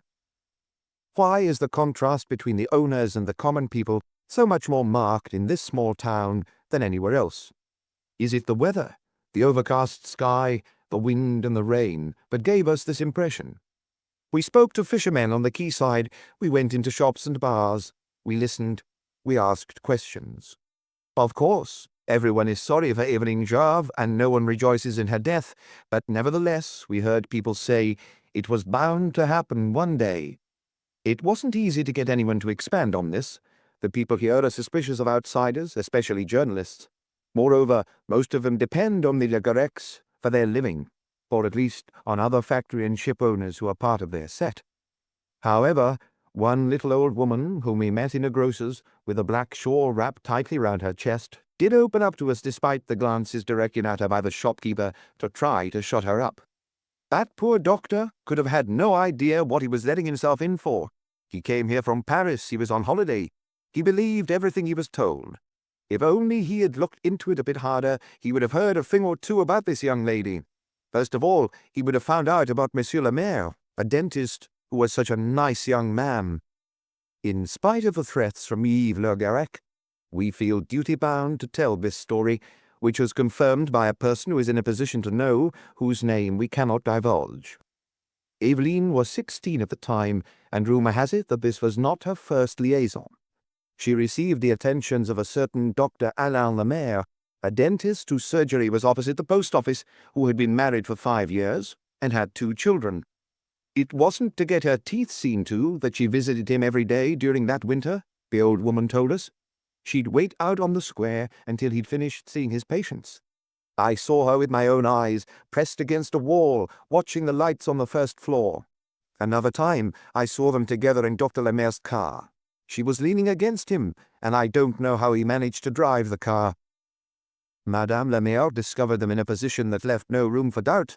She is a proud woman. She started slapping the girl and then threw her out. For at least the next hour you could hear the sound of an argument coming from the apartment. She left and took the children with her. A few weeks later, living with her parents in Rennes, she asked for a divorce.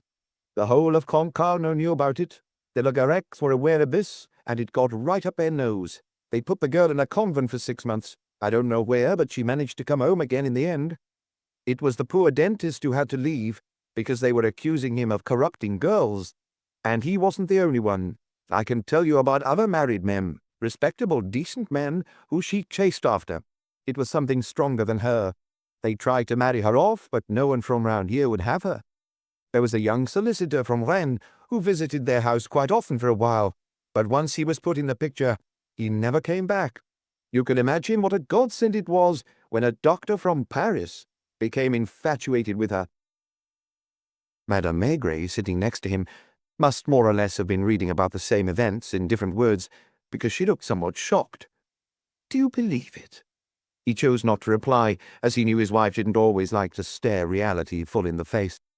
After all these years living with him, she still subscribed to the image of the world that she had formed in her childhood, or rather she clung on to it without fully believing in it. "At 16, she sighed. "It seems that she started even younger." "But you saw her photo?" Lassagne continued. "Dr. Lemaire, who was the only person who could confirm this story, is now based in Morocco, and his wife, who was remarried by all accounts, is said to be living in the south. We have tried to trace some of Eveline's childhood friends, and have found 3 of her former classmates, 2 of whom are now married and have children. The third, who works in the offices of a ship owner who is friends with the Le Garecs, replied sharply, 'It's a pack of lies. Besides, it's none of your business.' When we interviewed one of the other 2, her husband was present and he wouldn't allow her to answer our questions. Don't get involved, you know it can't lead to anything good. Plus, it's not the journalist's job to conduct an investigation. That's for the police." His wife was silent, reluctantly we thought, as she seemed to have a lot on her mind. So only one of the 3 talked to us openly, and she carried on with her housework as she did so. Everyone at primary school and at the lycée knew that Eveline was ill and that she could die at any given moment. She told us herself, and we were warned that we had to take good care of her. She knew this, she said. "I have to make the most of my life. I don't know if I live until I'm 20. She didn't join in our games. At playtime she would sit on her own in the corner daydreaming. One day, she must have been 14, she told me quite calmly, 'I'm in love.' She gave me the name of a well-known man in town, a man in his 40s, whom we bumped into almost every afternoon as we left school. He doesn't pay any attention to me because he thinks I'm just a little girl, but I intend to have him." She got into the habit of being the last to leave school so that she could walk through the streets on her own. It was December, if I remember correctly. It got dark early. A month after that, she told me, "I've done it." "Done what?" "What I said. You've—" "Not the whole way, but almost. I've been to his house. He was a bachelor who was and still is something of a Lothario. I didn't believe Eveline, and I told her so. 'Fine. Tomorrow all you have to do is follow me.' So I did. He was waiting for her at a street corner, and they walked together to a house into which they disappeared, and I saw lights being turned on, and curtains being closed. So was I lying?" she asked me the next day. "No. Before this week is out, I'll be a real woman." She didn't talk to me about it again, but a month later, I saw her leaving that same house. I know there were others. However, she was more discreet about them. It's not her fault. She's sick, isn't she?" According to Lassagne, there was another school of thought, that of Eveline's defenders, and some even saw a political slant to all this. Maître Chapuis's arrival has raised feelings to a fever pitch. Barely had he settled into his room at the hotel when the phone began ringing off the hook with people wanting to offer their advice, anonymously or otherwise. What is certain is that if the information we have gathered and the rumors we have repeated here, despite the threats from Le Guerec, turn out to be true, then the Boulevard Haussmann affair will take on a whole new complexion. What Maigret would have liked was the answer to two questions. Did Eveline Jarve know about the affair between her husband and Josepha's daughter? Did Dr. Jarve know about his wife's relationship with Dr. Negrel? Had Janvier in his office back at Quai des Orfèvres found the answers to these questions? Maigret remembered another question which he had asked himself on the first day. Why had Eveline Jarve been naked when she was found in the cupboard, and why had her clothes disappeared? It was like a three-handed vaudeville review, with the difference that one person had lost her life and another was about to lose his head, or at least his liberty. Do you think it's necessary to talk about all that? It was necessary either to talk about everything or not to mention anything at all. If what the papers say is true, she's just an unfortunate girl, more to be pitied than blamed. He knew already that his wife was going to say that. She continued after a silence, "That's no reason to kill someone, especially in such a cowardly way." She wasn't wrong, of course, but who had killed her, and why? It was this why that intrigued him the most. It was only by getting to know Eveline better that they would finally understand the motives of her murderer. In the last few years, 2 years at least, she had in some way been caught between two men, her husband on one side, Dr. Negrel on the other. Even assuming that both had loved her at some point, neither of them loved her any more on the Saturday when she died. Philippe Jarve, for reasons Maigret was unaware of, but which he believed he could find out, had gradually drifted apart from her and fallen in love with Antoinette Chauvet. Gilbert Negrel had become engaged to a young woman who seemed tailor-made for him. Did Eveline know? Had he told her about it in order to break off with her?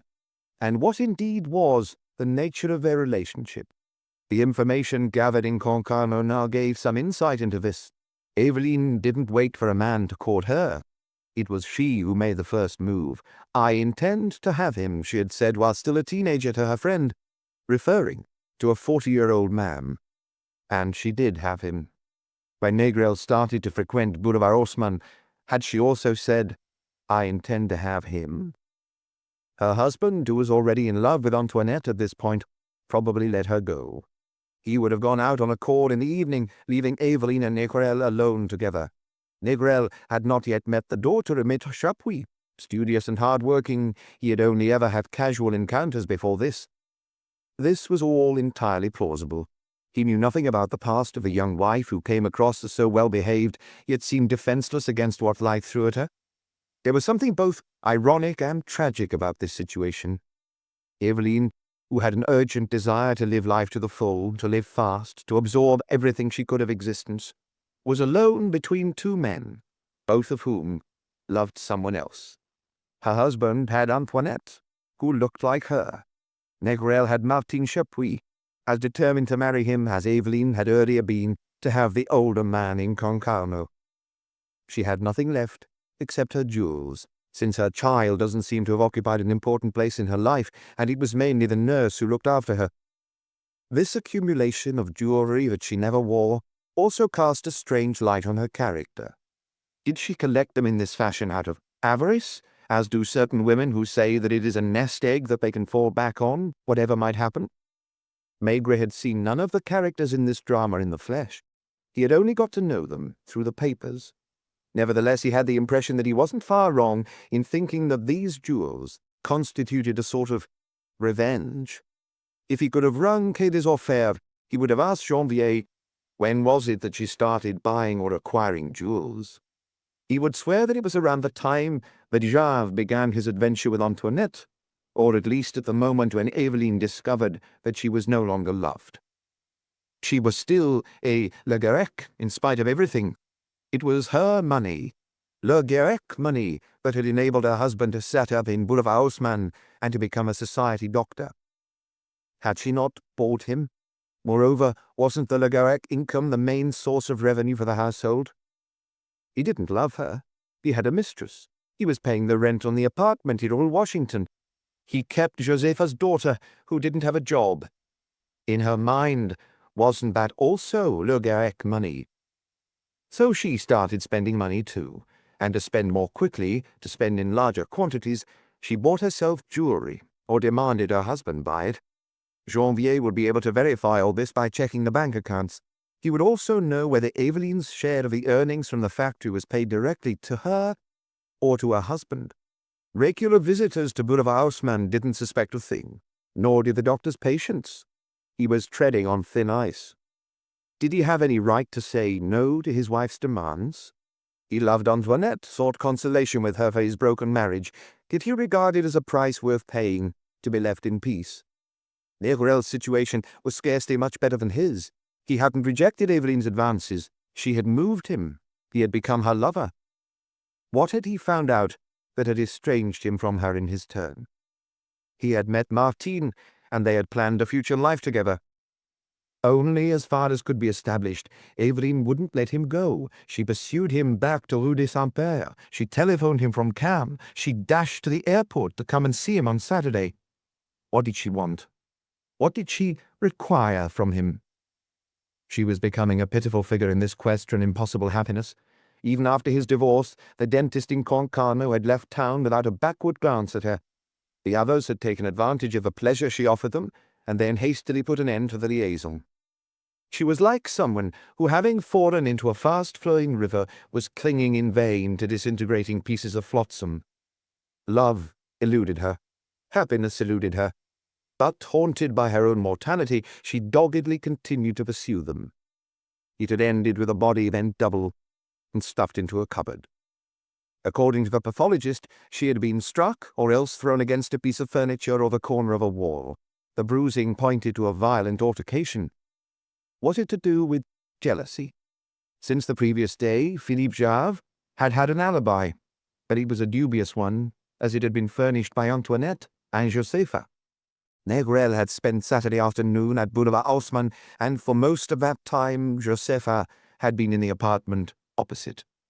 Had Eveline been undressed before or after her death? If it was before, then it was a fair assumption that Négrel had succumbed and that the couple had gone into the bedroom that is located behind the consulting room. Had they had a row? Had Eveline threatened to prevent him marrying his fiancée? Had he hit her and then, frightened, given her an injection? In that case, did he pick out the wrong file, or did he knowingly choose a drug that he was aware would kill her? Both versions were possible. Both were explicable. And also that he should have hidden the body in the cupboard, tidied up the room, and then at the last moment spotted the clothes on the floor or over the back of a chair and taken them away to destroy them. It was harder to imagine that Jarve would have arrived from Cannes, gone to see his mistress, then made his way to Boulevard Haussmann, where he had undressed her in order to make love. If he was the one who had killed her, the circumstances must have been different. But in what way? Had he planned all this in advance in a cynical, even scientific fashion? For example, had Jarve, who had long wished to get rid of Eveline in order to gain both his liberty and her fortune, followed her to Paris, swung by Rue Washington to establish an alibi, turned up at Boulevard Haussmann after his locum had left, and then executed his plan? One thing was clear. Unless what the newspapers had printed about the keys was not the whole truth. According to them, there were only 4 keys to the apartment, which worked on both the doors that opened onto the landing.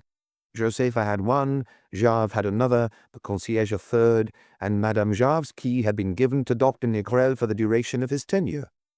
So unless the concierge had lied, and it's difficult to see why she would, someone had opened the door to Eveline. Josepha maintained that it wasn't her. Négrel swore that he hadn't seen the young woman. Négrel, it was true, already had 2 lies to his name, but both could be attributed to a certain masculine discretion. Firstly, he had denied having relations with Madame Jarve. Secondly, he had claimed that the latter had never visited him at his lodgings in Rue des Saints-Pères.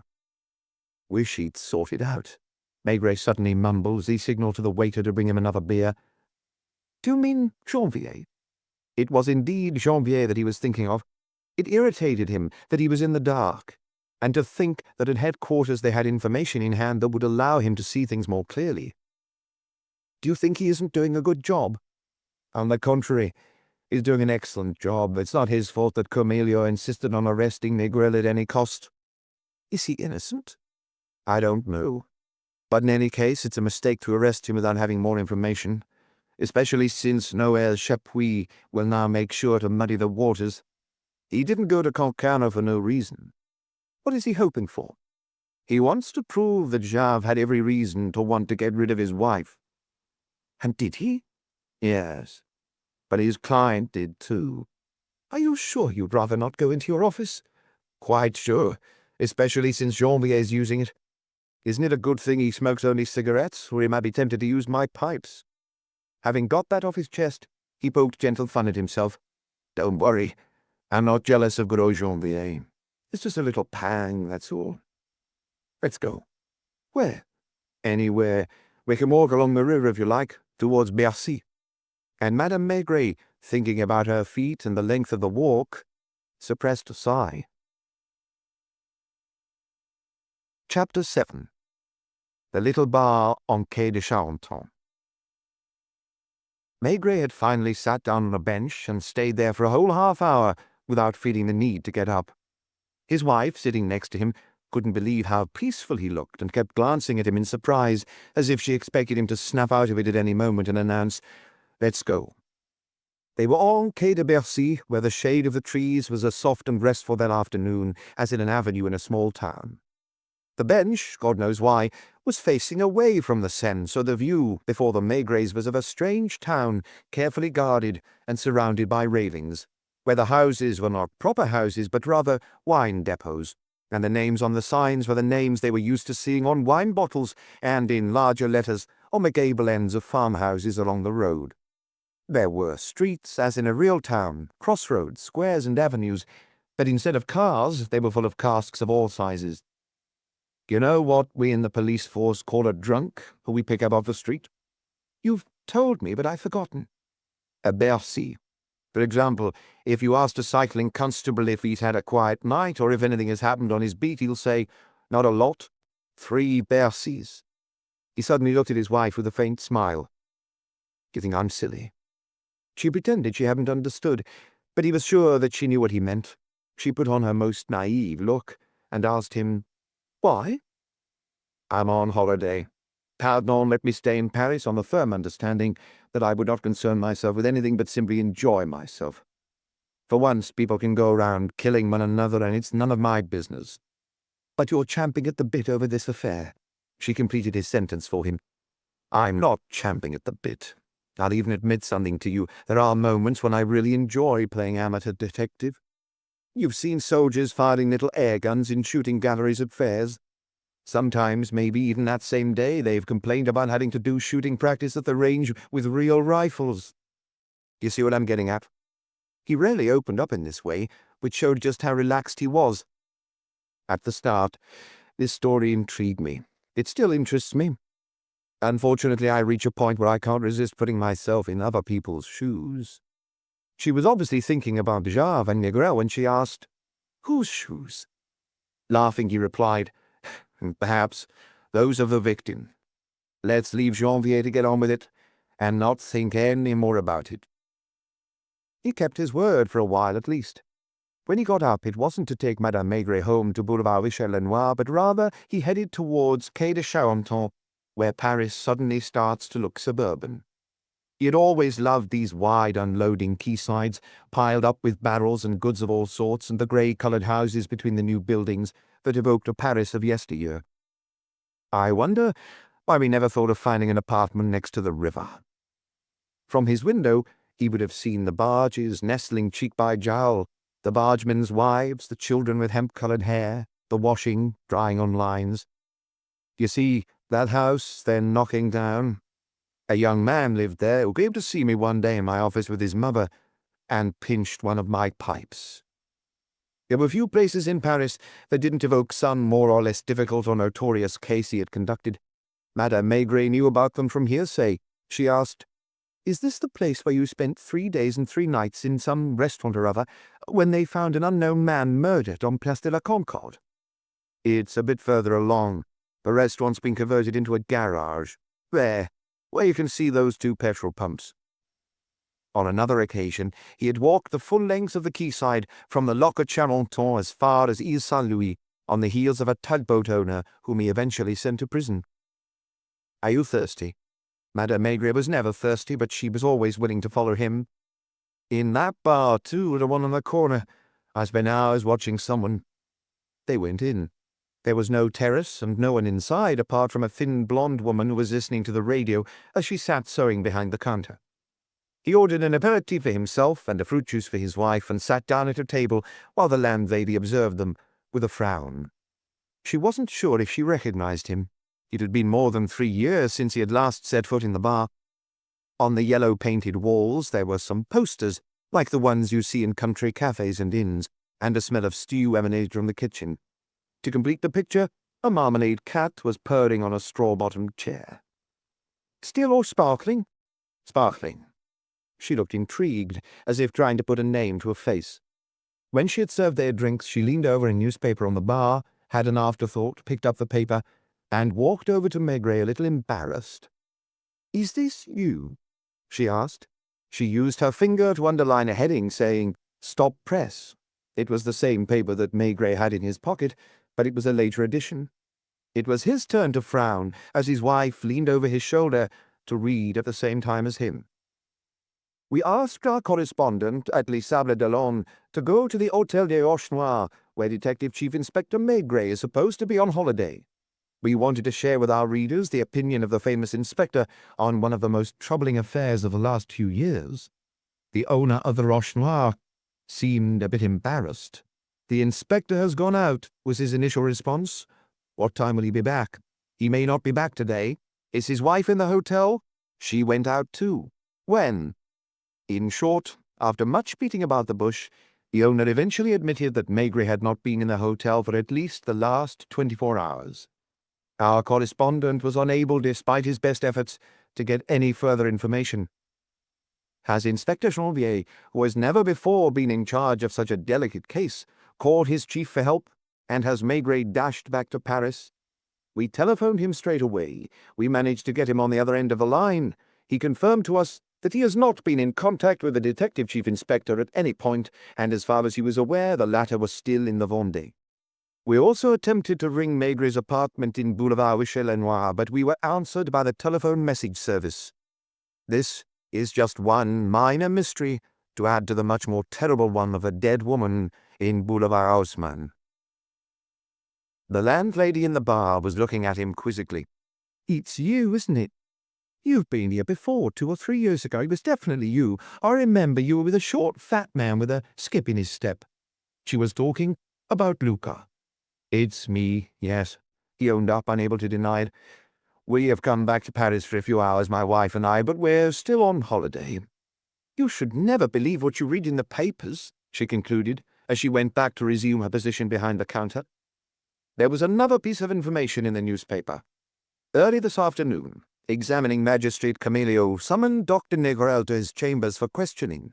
The young doctor steadfastly refused to answer questions without his lawyer present, but Maître Chapuis, who is both his future father-in-law and his lawyer, is still in Concarneau, where he is creating quite a stir among the local populace.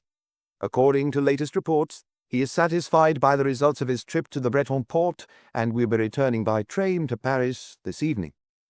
Had he been in phone contact with his daughter, or did she act on her own initiative? Either way, she turned up at the police judiciaire without being summoned and asked to speak to Inspector Janvier. The inspector is more forthcoming now than at the start of the affair, and made no secret of the reason for the young woman's visit. She wanted to declare that she was aware of the relationship that had existed between Négrel and Eveline Jave, and that she attached no great importance to it. Gilbert, she said vehemently, took pity on her. She literally threw herself into his arms 2 years ago. He didn't love her. He saw her as little as possible. He's been very open about the fact that since we've known each other, he has seen her again 3 or 4 times, and that she has pursued him back to his place. I'm sure that Jave, who knew what his wife was like, was quite aware of it and wasn't jealous.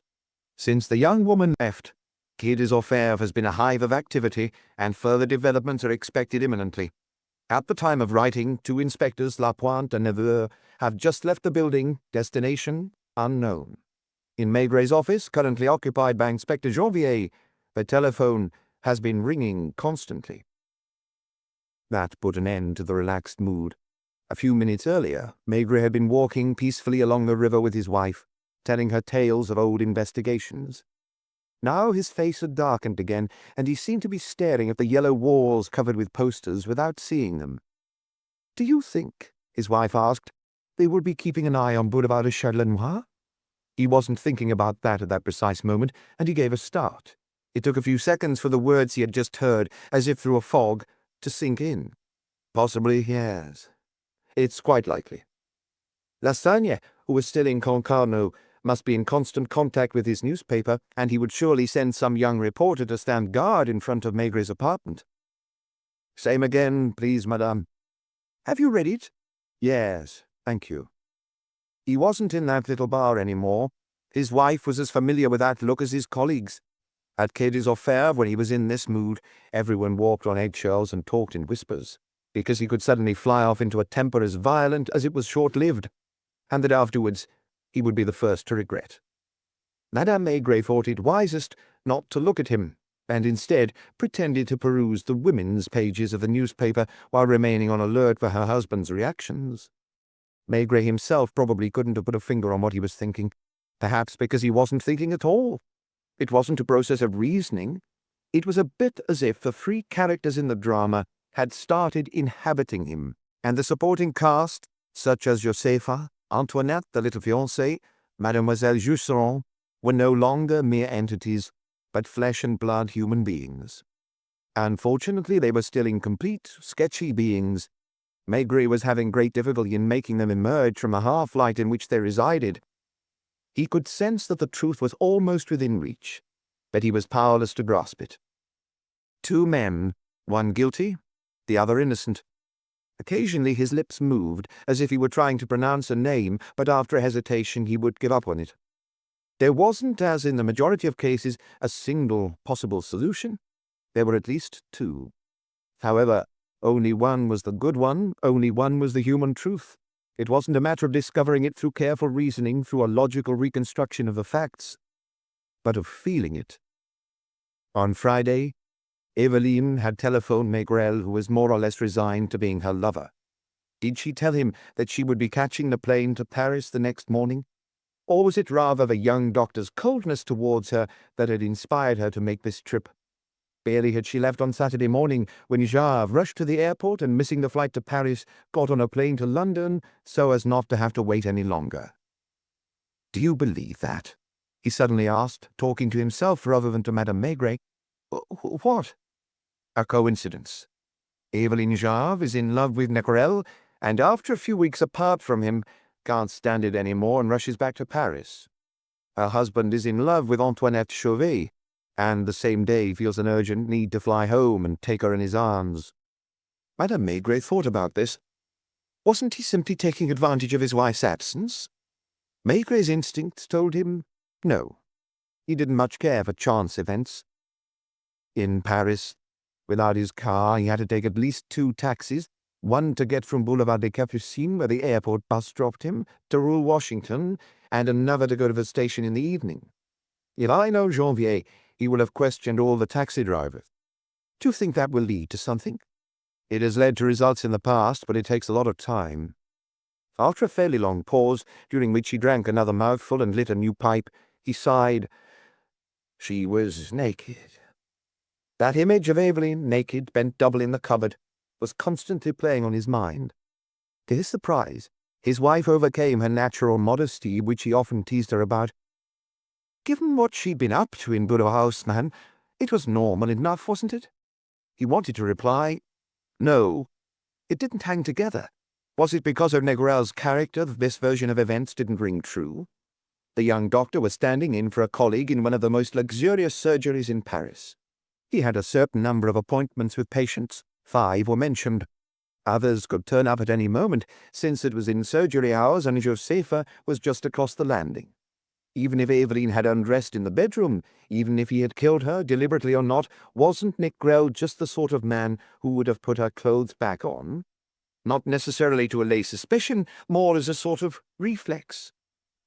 The radio was on in the background, but Maigret wasn't listening to it. He sat there with his eyes half closed, and continued to replay the events of Saturday afternoon.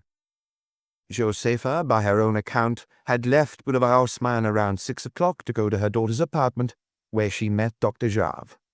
At her first interrogation, she had lied, claiming that she hadn't seen her employer since he had left for Cam. That could be put down to a desire not to compromise her daughter, but there were other possible explanations. He thought that he was just beginning to see a faint glimmer through the mist, but it was still too vague for him to get hold of. He thought about the landing, with the 2 doors leading off it. What did that landing? At that moment, Madame Maigret laid her hand on his wrist. Listen. He hadn't noticed that the radio had stopped playing music and that there was someone talking. Latest news this afternoon. It appears that the Boulevard Haussmann affair is entering its closing phase. The voice was monotonous. The speaker must be reading from a note that had just been put under his nose, and he stumbled over certain words. At 3 o'clock this afternoon, 2 inspectors from the police judiciaire turned up at the residence of Dr. Jarve in Boulevard Haussmann and emerged a few minutes later, accompanied by the doctor. The latter seemed to have lost weight over the last 4 days, and he walked across the pavement without a sideways glance at the journalists who were trying to extract a quote from him. At more or less the same time, another inspector was bringing another person in a taxi to Quai des Orfèvres, a person who has remained a bit of a mystery up until now, since she has been impossible to get hold of in the last few days. We are referring to Mademoiselle Antoinette Chauvet, the doctor's mistress. Holding her head higher than Jarve, she crossed the courtyard of the police judiciaire behind the inspector, mounted the steps of the large staircase, and was ushered in to see Inspector Janvier immediately. Jarve was to arrive a few minutes later. The same door opened to let him in and shut behind him. The questioning of the doctor and Antoinette Chauvet has been going on for 2 hours now, with no sign of it ending any time soon.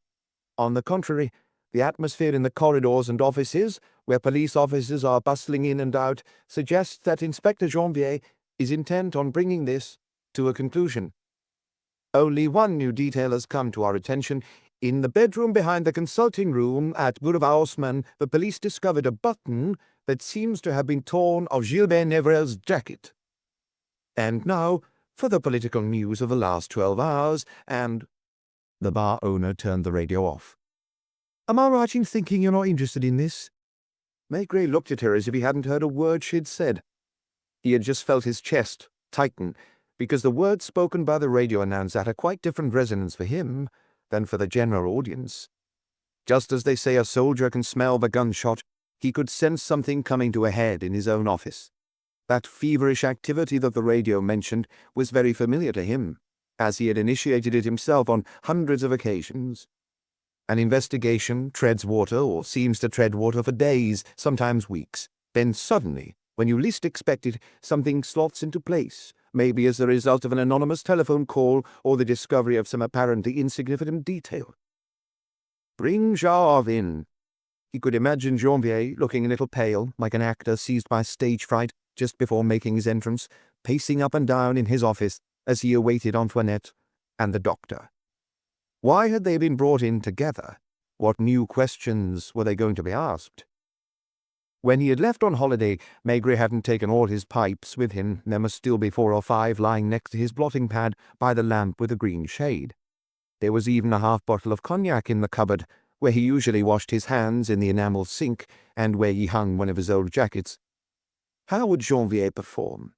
He was 20 years younger than Maigret, but he had attended most of the latter's investigations and knew his methods better than anyone. Did he have broad enough shoulders for the role he was taking on, or what in the movies they call presence? Jarve was older than him, a man of some importance who had seen a lot and experienced a lot. "Are we going?" asked Madame Maigret when he stood up and went to the counter to pay for the drinks. Yes. This time he didn't force her to walk. He stood at the edge of the curb to hail a taxi, and eventually one pulled up. The corner of Boulevard Richelieu and Boulevard Voltaire. And once he had settled into the back seat, in case there are journalists watching outside our building. "You mean I should go in on my own?" He batted his eyelids in the affirmative, and she didn't ask any more questions. "Go in as if there's nothing out of the ordinary. If the reporters question you, say that we've come back to spend a few hours in Paris, and that I'm in town. Prepare dinner, and if I don't get back by 8 o'clock, eat without me. Just as when he was at work at Cadiz or Fair or out on a case. Not only did he not always make it back for dinner, sometimes she wouldn't see him until the early hours. "I'm in the office," he would tell her on the phone. "Don't know when I'll be finished." She too had heard the radio. She could guess what was going on over there. She wondered whether her husband was going to renege on the promise he had made to her and to Poudnor that he wouldn't set foot in police headquarters during his holiday. She knew he wanted to. She could see he was fretful, moody. When the taxi drew to a halt, she murmured, "You could just go in." He shook his head. He waited until she had gone before saying to the driver, "Boulevard Saint-Michel, in front of the fountain." Maybe it was childish, but he felt the need to get closer to the field of battle. Sometimes curious onlookers stand for hours outside a house where a crime has been committed, even though there's nothing to look at. All that he could see was the imposing entrance to the police judiciaire with a police officer on guard outside, the courtyard with some small black cars parked there, and the windows, one of which was the one to his office. 2 photographers stood waiting with their equipment out on the quayside, and there must have been others as well as reporters in the vast corridor on the first floor. Had Janvier really uncovered some new piece of information? Was he acting on his own initiative or under the instruction of the irascible Comeliot? Gilbert Negrel was on his own in one of the cells looking out onto the second interior courtyard. There was no more talk of Aibeline's funeral, as if everyone, including her brother, had all of a sudden lost interest. Maigret reached Quai des Grands Augustins just opposite the Palais de Justice, hesitated a moment, then went into a small Norman bar slightly below street level, so he had to descend 2 steps to go in. It was always cool in there, no matter how hot it was outside, and there was no bistro in Paris where the smell of Calvados was as strong. "So, what the newspaper says is true." The landlord, with his blotchy face, had known him for years. He had the latest edition of the newspaper open in front of him. "What can I get you? Not too late for a little Calva?" He took it upon himself to fill 2 glasses. There was only one other customer, who was sitting in the corner perusing a travel brochure, and the waitress was laying the 6 tables with their red-checked tablecloths. "What was the weather like at Les Sop? Here, apart from a storm, it's been glorious. Your good health." Maigret clicked glasses and drank a mouthful. "From the start, I thought they'd call you back. I even said to my wife, a case like this, only Inspector Maigret can solve it. Because if you want my advice, I reckon they're all lying. Don't you agree? If I was in Inspector Janvier's shoes, it's been a while since he's dropped in here for a drink, by the way. If I was in his shoes, as I was saying, I'd have put them face to face, doctors or no doctors, and said to them, 'You two sort it out between you.'" Maigret couldn't help smiling, but he never took his eyes off the open windows of his office, which he could view from inside the bar. At one point, he saw a man in profile walking back and forth, and he recognized Janvier's silhouette. He could even, in spite of the distance, make out a cloud of cigarette smoke in the silhouette. The detail of the button was niggling at Maigret. It struck a false note for him. It obviously suggested that there had been some sort of struggle between Eveline and Dr. Negrel. From there, it was but a short step to concluding that it was he who had struck the young woman or thrown her against a piece of furniture. That, in turn, would explain the injection of digitalin, and even the mistake over the drug. She was naked, he murmured without realizing. "Pardon?" Nothing. I was wondering." He could see that glimmer again that he had first glimpsed on Quai de Chanton. Something didn't quite fit here. One of the secondary characters kept popping into his mind, someone who had been talked about the least. That was Claire Jusseron, the nurse whom Dr. Jave had poached from a Parisian clinic to take care of his child. According to the papers, she had first of all refused to speak and locked herself away in the Villa Marie-Thérèse, where she could only be spotted at a distance in the garden with little Michel. He remembered an anodyne phrase that he had read somewhere in an article by Lassagne or one of the others. "Mademoiselle Jusseron is around 50 and seems to hate all men." He knew the sort. Most of them, in fact, do not hate just men, but women too, and live closed in on themselves. But they don't necessarily hate all men. Sometimes they harbor a secret devotion to one individual, and this becomes their sole reason for living. Had she known Jave for a long time? In view of her profession, that was possible, indeed quite likely, as the doctor had patients in most of the clinics in Paris. Maigret tried to imagine her at Boulevard Haussmann and inside the Villa Marie-Thérèse. She hadn't known love, or if she had, it had been an unhappy love. How had she got on with Eveline, whom she saw amassing jewels, and who had not only a husband, but also a lover? The sun was setting, and the last of the tugboats, with their flotillas of barges, were hastening to some port or other along the Seine. The fisherman was taking his rod apart, and the bookseller's stalls were already shut. "I don't suppose you'll be dining here. I guess you're too busy." "I have nothing to do. I'm on holiday." There was a hint of bitterness in his voice as he said that. "What's on today's menu?" The menu was chalked onto a slate. There was Normandy sole and roast veal. "I'll dine here." The landlord had a knowing look on his face. He didn't believe a word of what Maigret said about being on holiday. For him, as for so many others, whatever was printed in the newspapers was gospel. "Maria, reserve a table next to the window for the inspector." And he gave Maigret a wink, convinced that he was only here in order to keep an eye on heaven knows what. "Top up the glasses. This one's on me." Jave and Antoinette had been in Maigret's office for nearly 4 hours, faced by an increasingly nervous Janvier. The lamp with the green shade was switched on. Someone came to close the window. Half an hour later, when Maigret was eating his dinner, he spotted the waiter from a Brasserie Dauphine going up with a tray covered by a napkin. That was a sign. Glasses of beer and sandwiches signified that the interrogation was going to go on late into the evening. There was little expectation of a result any time soon, and 3 or 4 reporters left the building and headed for the restaurant on Place Dauphine. They wouldn't have gone so far if they hadn't been sure that they had enough time to eat a meal. There were now 5 other customers in the restaurant, 2 men sitting together on the banquette chatting about carburettors, no doubt travelling salesmen, a foreign couple who were having trouble making themselves understood, and finally a young blonde woman who had looked at Maigret with a frown as she came in through the door. He hadn't recognized her at first, even though the newspapers had published her photo. It was Martine Chapuis. She was wearing a printed cotton dress, and was chubbier and fleshier than she had appeared in her pictures. She also chose a place near the window, and never took her eyes off police headquarters, except when she cast a glance at the inspector. He found her very appealing from the start. She had an open face, a well-defined mouth, and was more feminine than you would have expected of someone so deeply immersed in university studies. He almost wanted to go to speak to her, and she had the same idea herself on more than one occasion, as whenever their eyes met a faint smile appeared on her lips. She knew from the papers and the radio what was happening across the road. She was quite familiar with the workings of the police from her father, and she too was waiting for the grand finale. She wanted to be in the front row. Wasn't she one of those with a particular vested interest? A real woman, he thought as he was served with a cheese course. Suddenly, he got to his feet and went into the kitchen, where the landlord, who had put on his white chef's hat, was at work at the stove. "May I make a telephone call to Cannes?"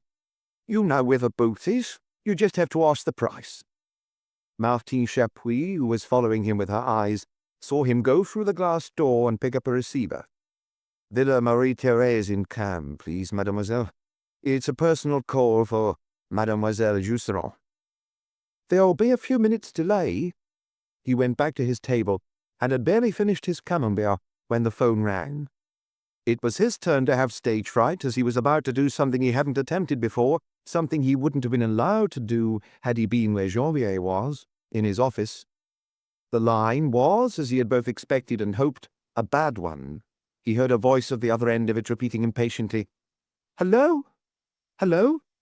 This is the Villa Marie-Thérèse. Who's calling?" The papers had written that the cook was a local woman, but the person who was speaking had no accent, which suggested that it was Mademoiselle Jusserand who was talking. He disguised his voice as best he could. "Hello, Claire?" He was taking a risk. He had no idea how Jave addressed the nurse. "That's me, yes. Who is this?" He had to take another risk. "It's Monsieur." "It's a bad line," she said. "I can hardly hear you. The little one is crying in the room next door." It was working. He had used the right words. Now he just had to ask the question. "Tell me, Claire, when the police questioned you about the phone call Madame made on Friday, did you tell them that you talked to me about it?" He waited, his heart pounding. Through the glass he could see Martin Chapuis staring at him. "Of course not," said the voice at the other end of the line. The nurse sounded somewhat shocked, as if she felt that she wasn't trusted. "Thank you. That's all." He quickly hung up, forgetting to ask the operator how much it had cost, remembering only when he was back at his table. Sitting opposite him, on the other side of the narrow room, the young woman was giving him a worried look, and it was all he could do not to smile at her. Chapter 8. Inspector Janvier's Big Night. The two travelling salesmen were the first to leave. As the landlord had said to Maigret towards the end of his meal, his regular customers were all in the country or at the seaside, and when it came to tourists, you never know. One day the place was packed for no good reason, because they follow each other like sheep. Another day, like today, there would be only a couple of oddballs who sent back the dishes they didn't like and then disputed the bill, franc by franc. Martin Chapuis had finished her coffee before Maigret, and had opened her handbag to touch up her lipstick. She had then looked at the back of the room where the landlord was, as well as the waitress, as if to ask for the bill. Maigret, who was sitting back in his banquette, puffing on his pipe, observed her, and wondered whether she would dare. He sometimes amused himself by trying to predict what people would do next, and he always felt a certain satisfaction when he called it right. Would she raise her hand to summon the waitress?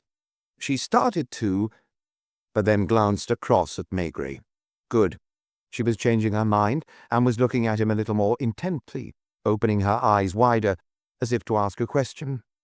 In response, he batted his eyelids in an almost fatherly fashion. They understood each other. Somewhat awkwardly, she stood up and came over to his table. He stood up to offer her a seat. It was he who called the waitress, but not for the bill. "2 Calvados, my dear, from the landlord's bottle." And to a surprised Martin he said, "You must be needing one. It's a long wait, isn't it?" "What I don't understand is why you aren't across the road. I read the paper and listened to the radio." "I really am on holiday." "In Paris?"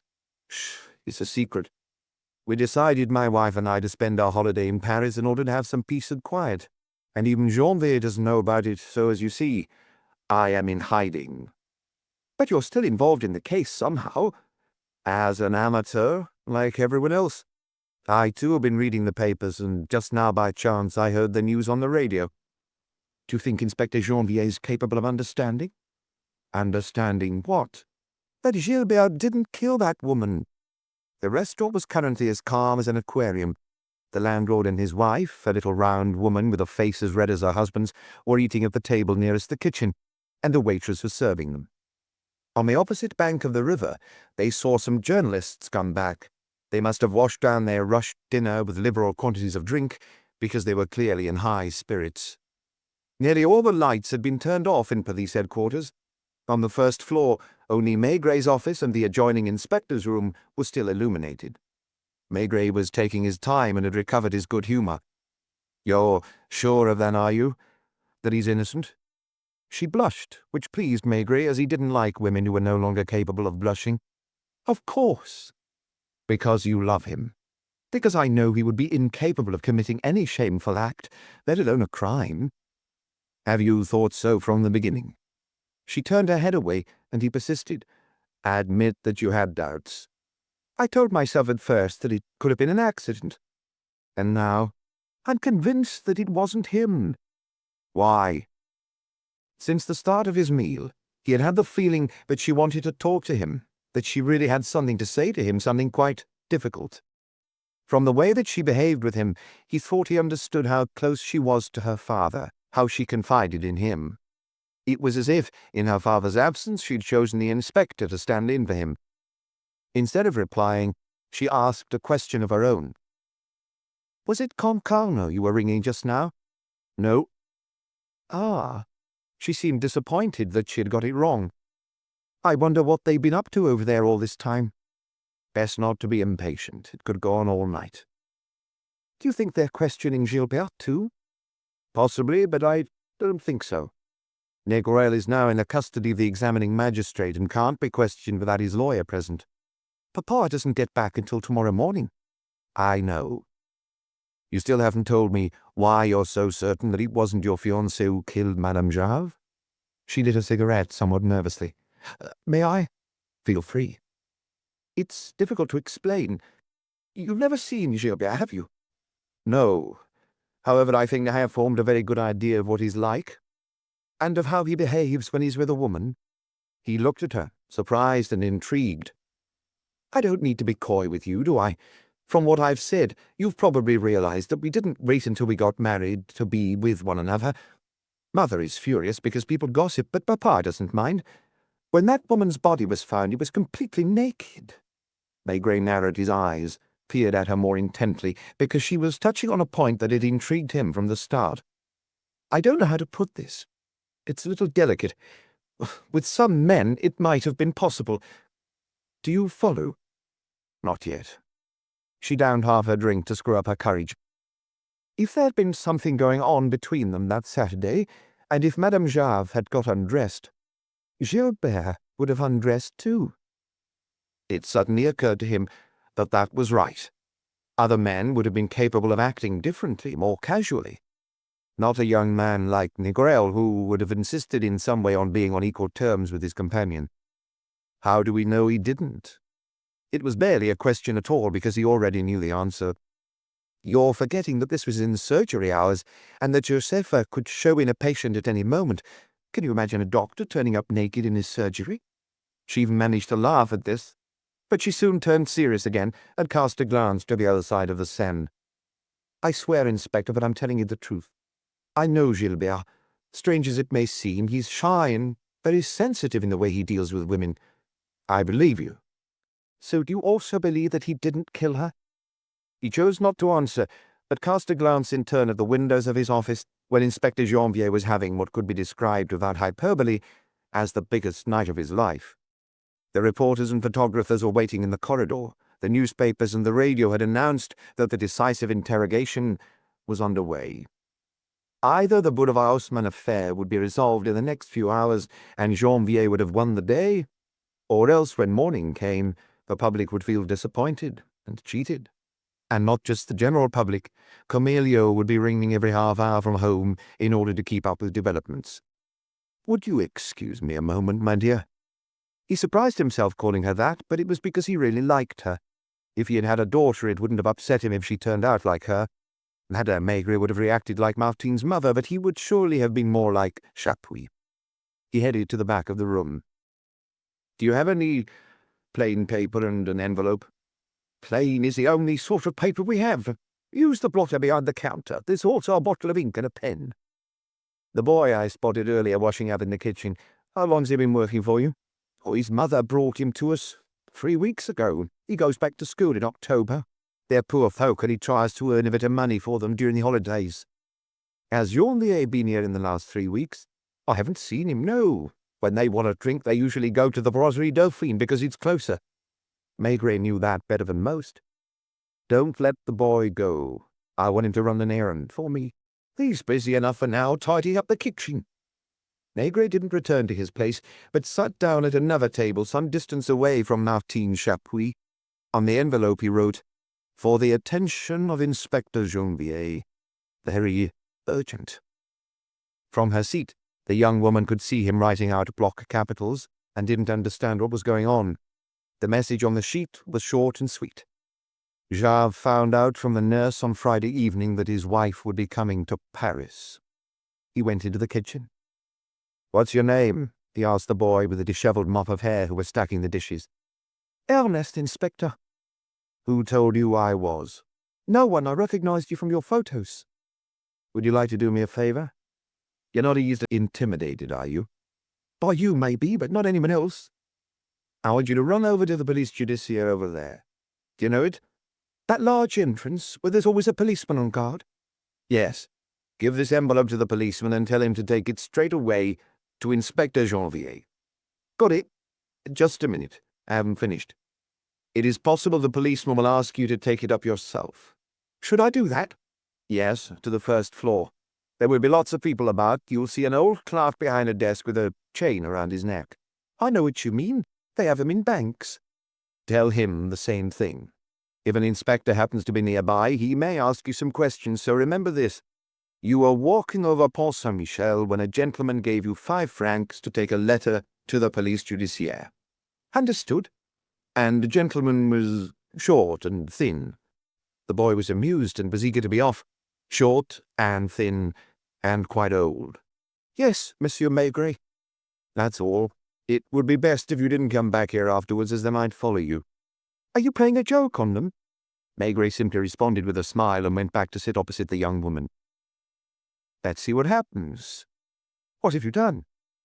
I've been behaving just like an average reader, the sort who sends messages signed Someone Who Knows. She saw Hermes set off with a letter after a quick word with the landlord, and followed him with her eyes as far as Pont Saint-Michel, where he broke into a trot. Is this because of what I told you? No. Because of your telephone call? Yes. The landlord and his wife had finished their meal.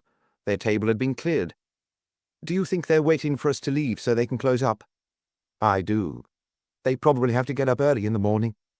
The problem is, if we leave, we have nowhere to go. There wasn't any other cafe or bar open that had a view of the police judiciaire.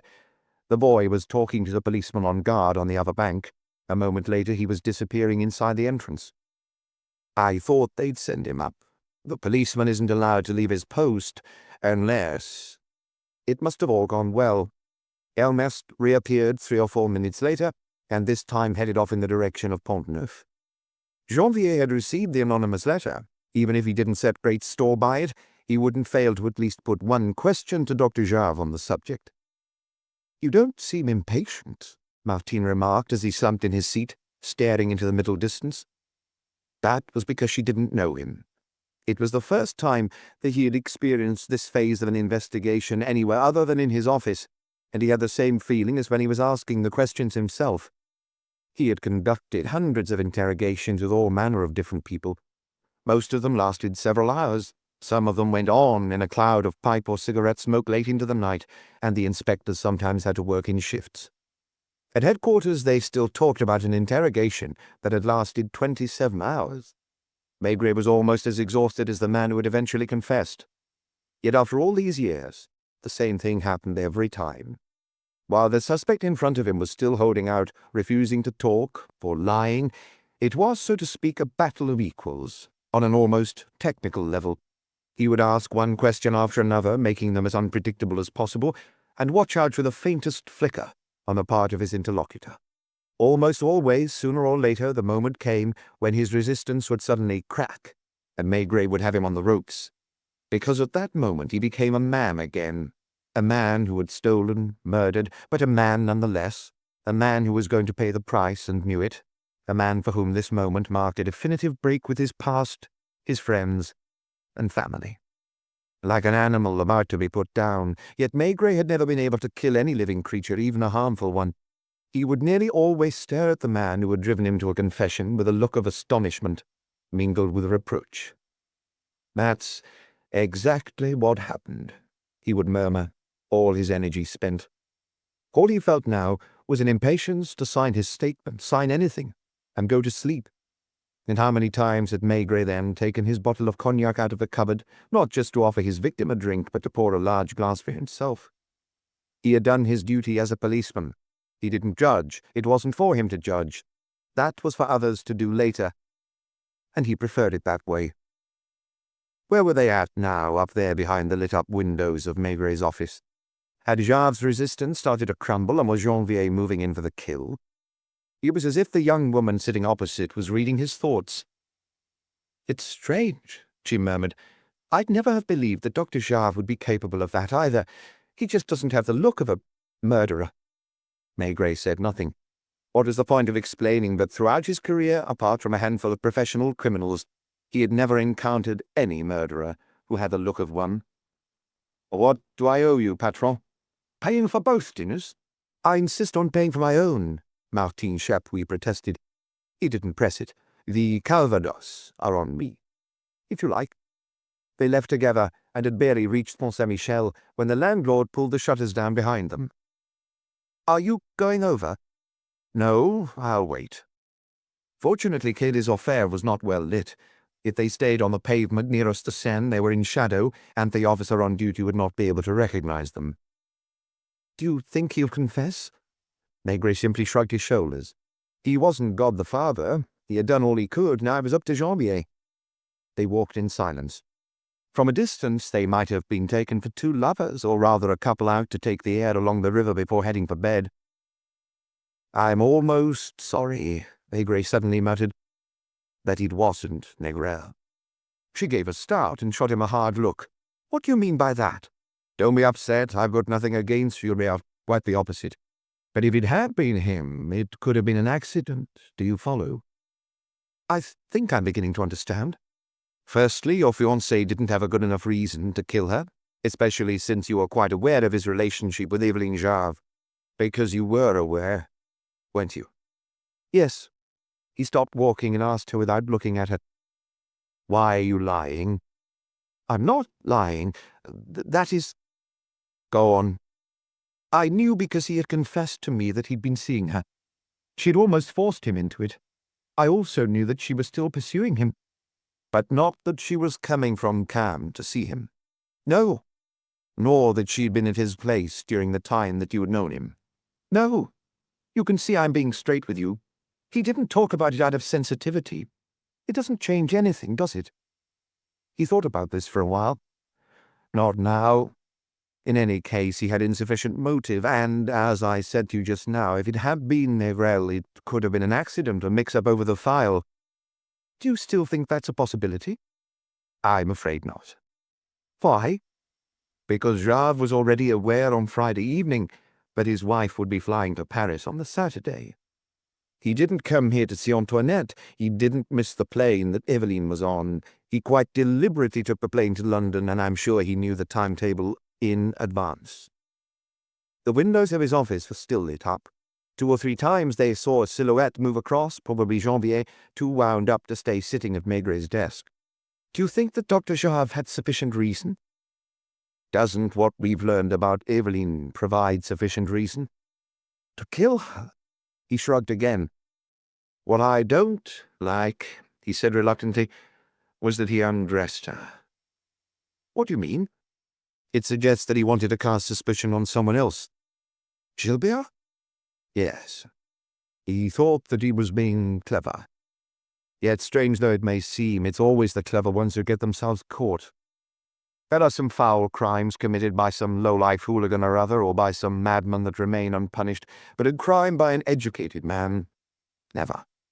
They try to foresee every eventuality, don't leave anything to chance. They fiddle with everything. And it's this fiddling, that over-attention to detail, that eventually proves their undoing. I am convinced that Jarve was in the apartment opposite while his wife was with your fiancé. I don't know what she said to Négrel, and given what I've learnt about him, I doubt that he will ever tell you either." "I'm sure he won't." "I wouldn't be surprised if she told him that she had decided to get a divorce, or even to move in with him straight away." "Do you think she loved him?" "At the very least, she had to have a man just for herself. She'd been looking for one for so long. She'd been looking in vain since the age of 14. "Was she unhappy?" "I don't know. She clung on to him. She tore a button off his jacket." "I can't bear to imagine how it happened." "Me neither. Négrel decided to leave. Note that he left at 5:30, even though surgery hours were from 2 till 6. Once he had gone, all Jarve had to do was walk across the landing." "Stop now." "I don't need to go into the fine detail. I just want to point out that he undressed her afterwards and disposed of the clothes." "I understand. Please, don't say any more. But what if they don't get it? Up where?" She raised her head towards the illuminated windows. "Why don't you go in, Inspector? Then it would all be over and done with. I'm sure that you—" It was after midnight. The street was deserted, as was Pont Saint-Michel. There were sounds in the distance, and Maigret could make out several people's footsteps in the courtyard of the Police Judiciaire. Martin stopped and automatically grabbed his arm. "What is it?" He strained to hear, followed the direction of the footsteps. Finally, He relaxed. Someone being taken off to the cells. Are you sure? I recognized the creak of the gates. Shove? I suppose so. At that moment, the lights went out in one of the windows, the one belonging to the inspector's room. He pulled her back into even deeper shadow, and indeed a few moments later they saw Santoni, Lapointe, and Bonfils emerge from the building.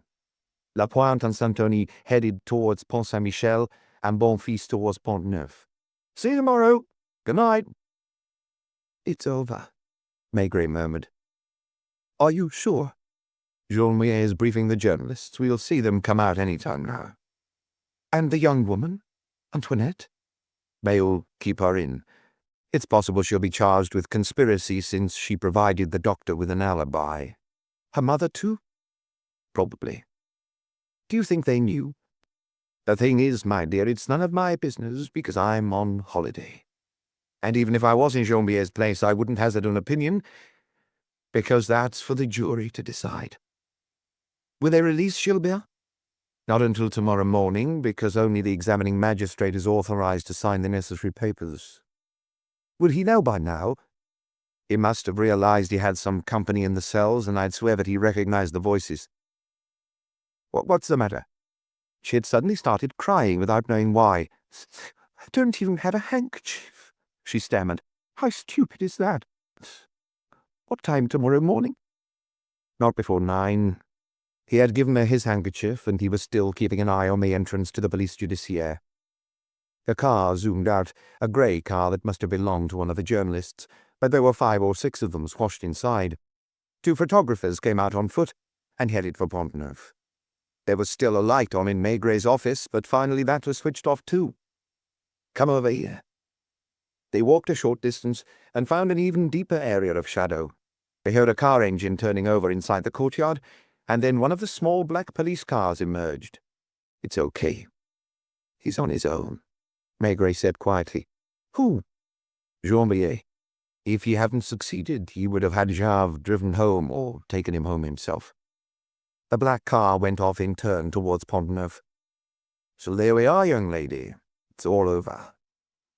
Thank you, Inspector. For what? For everything. She seemed on the point of crying again. He walked with her towards Pont Saint-Michel. No need to give me a lift. I live just opposite. I know. Good night.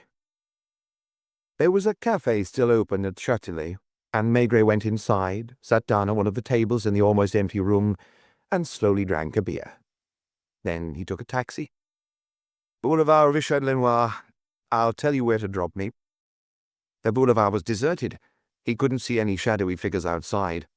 As he climbed the last flight of stairs, the door opened as usual because Madame Maigret recognized his footsteps. Well, she asked, her hair in curlers. It's over. Négrel? Jave. I would never have believed it. Did anyone come here? No. There weren't any journalists hanging around when you came back.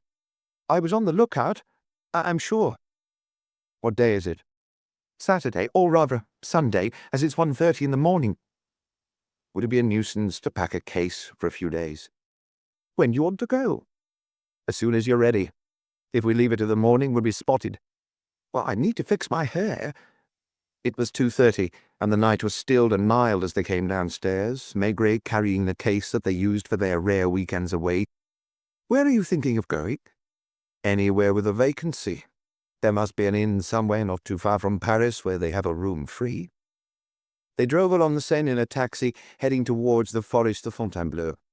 Just beyond Corbeil, Maigret remembered an inn at Morsin, where he had once stayed in the course of an investigation. Are you going to wake them? He didn't have a plan. He didn't know what he was going to do. He was on holiday. Properly this time. He had been right to follow his lucky star, as he didn't need to wake the people from the inn, whose closed shutters they could see in the moonlight.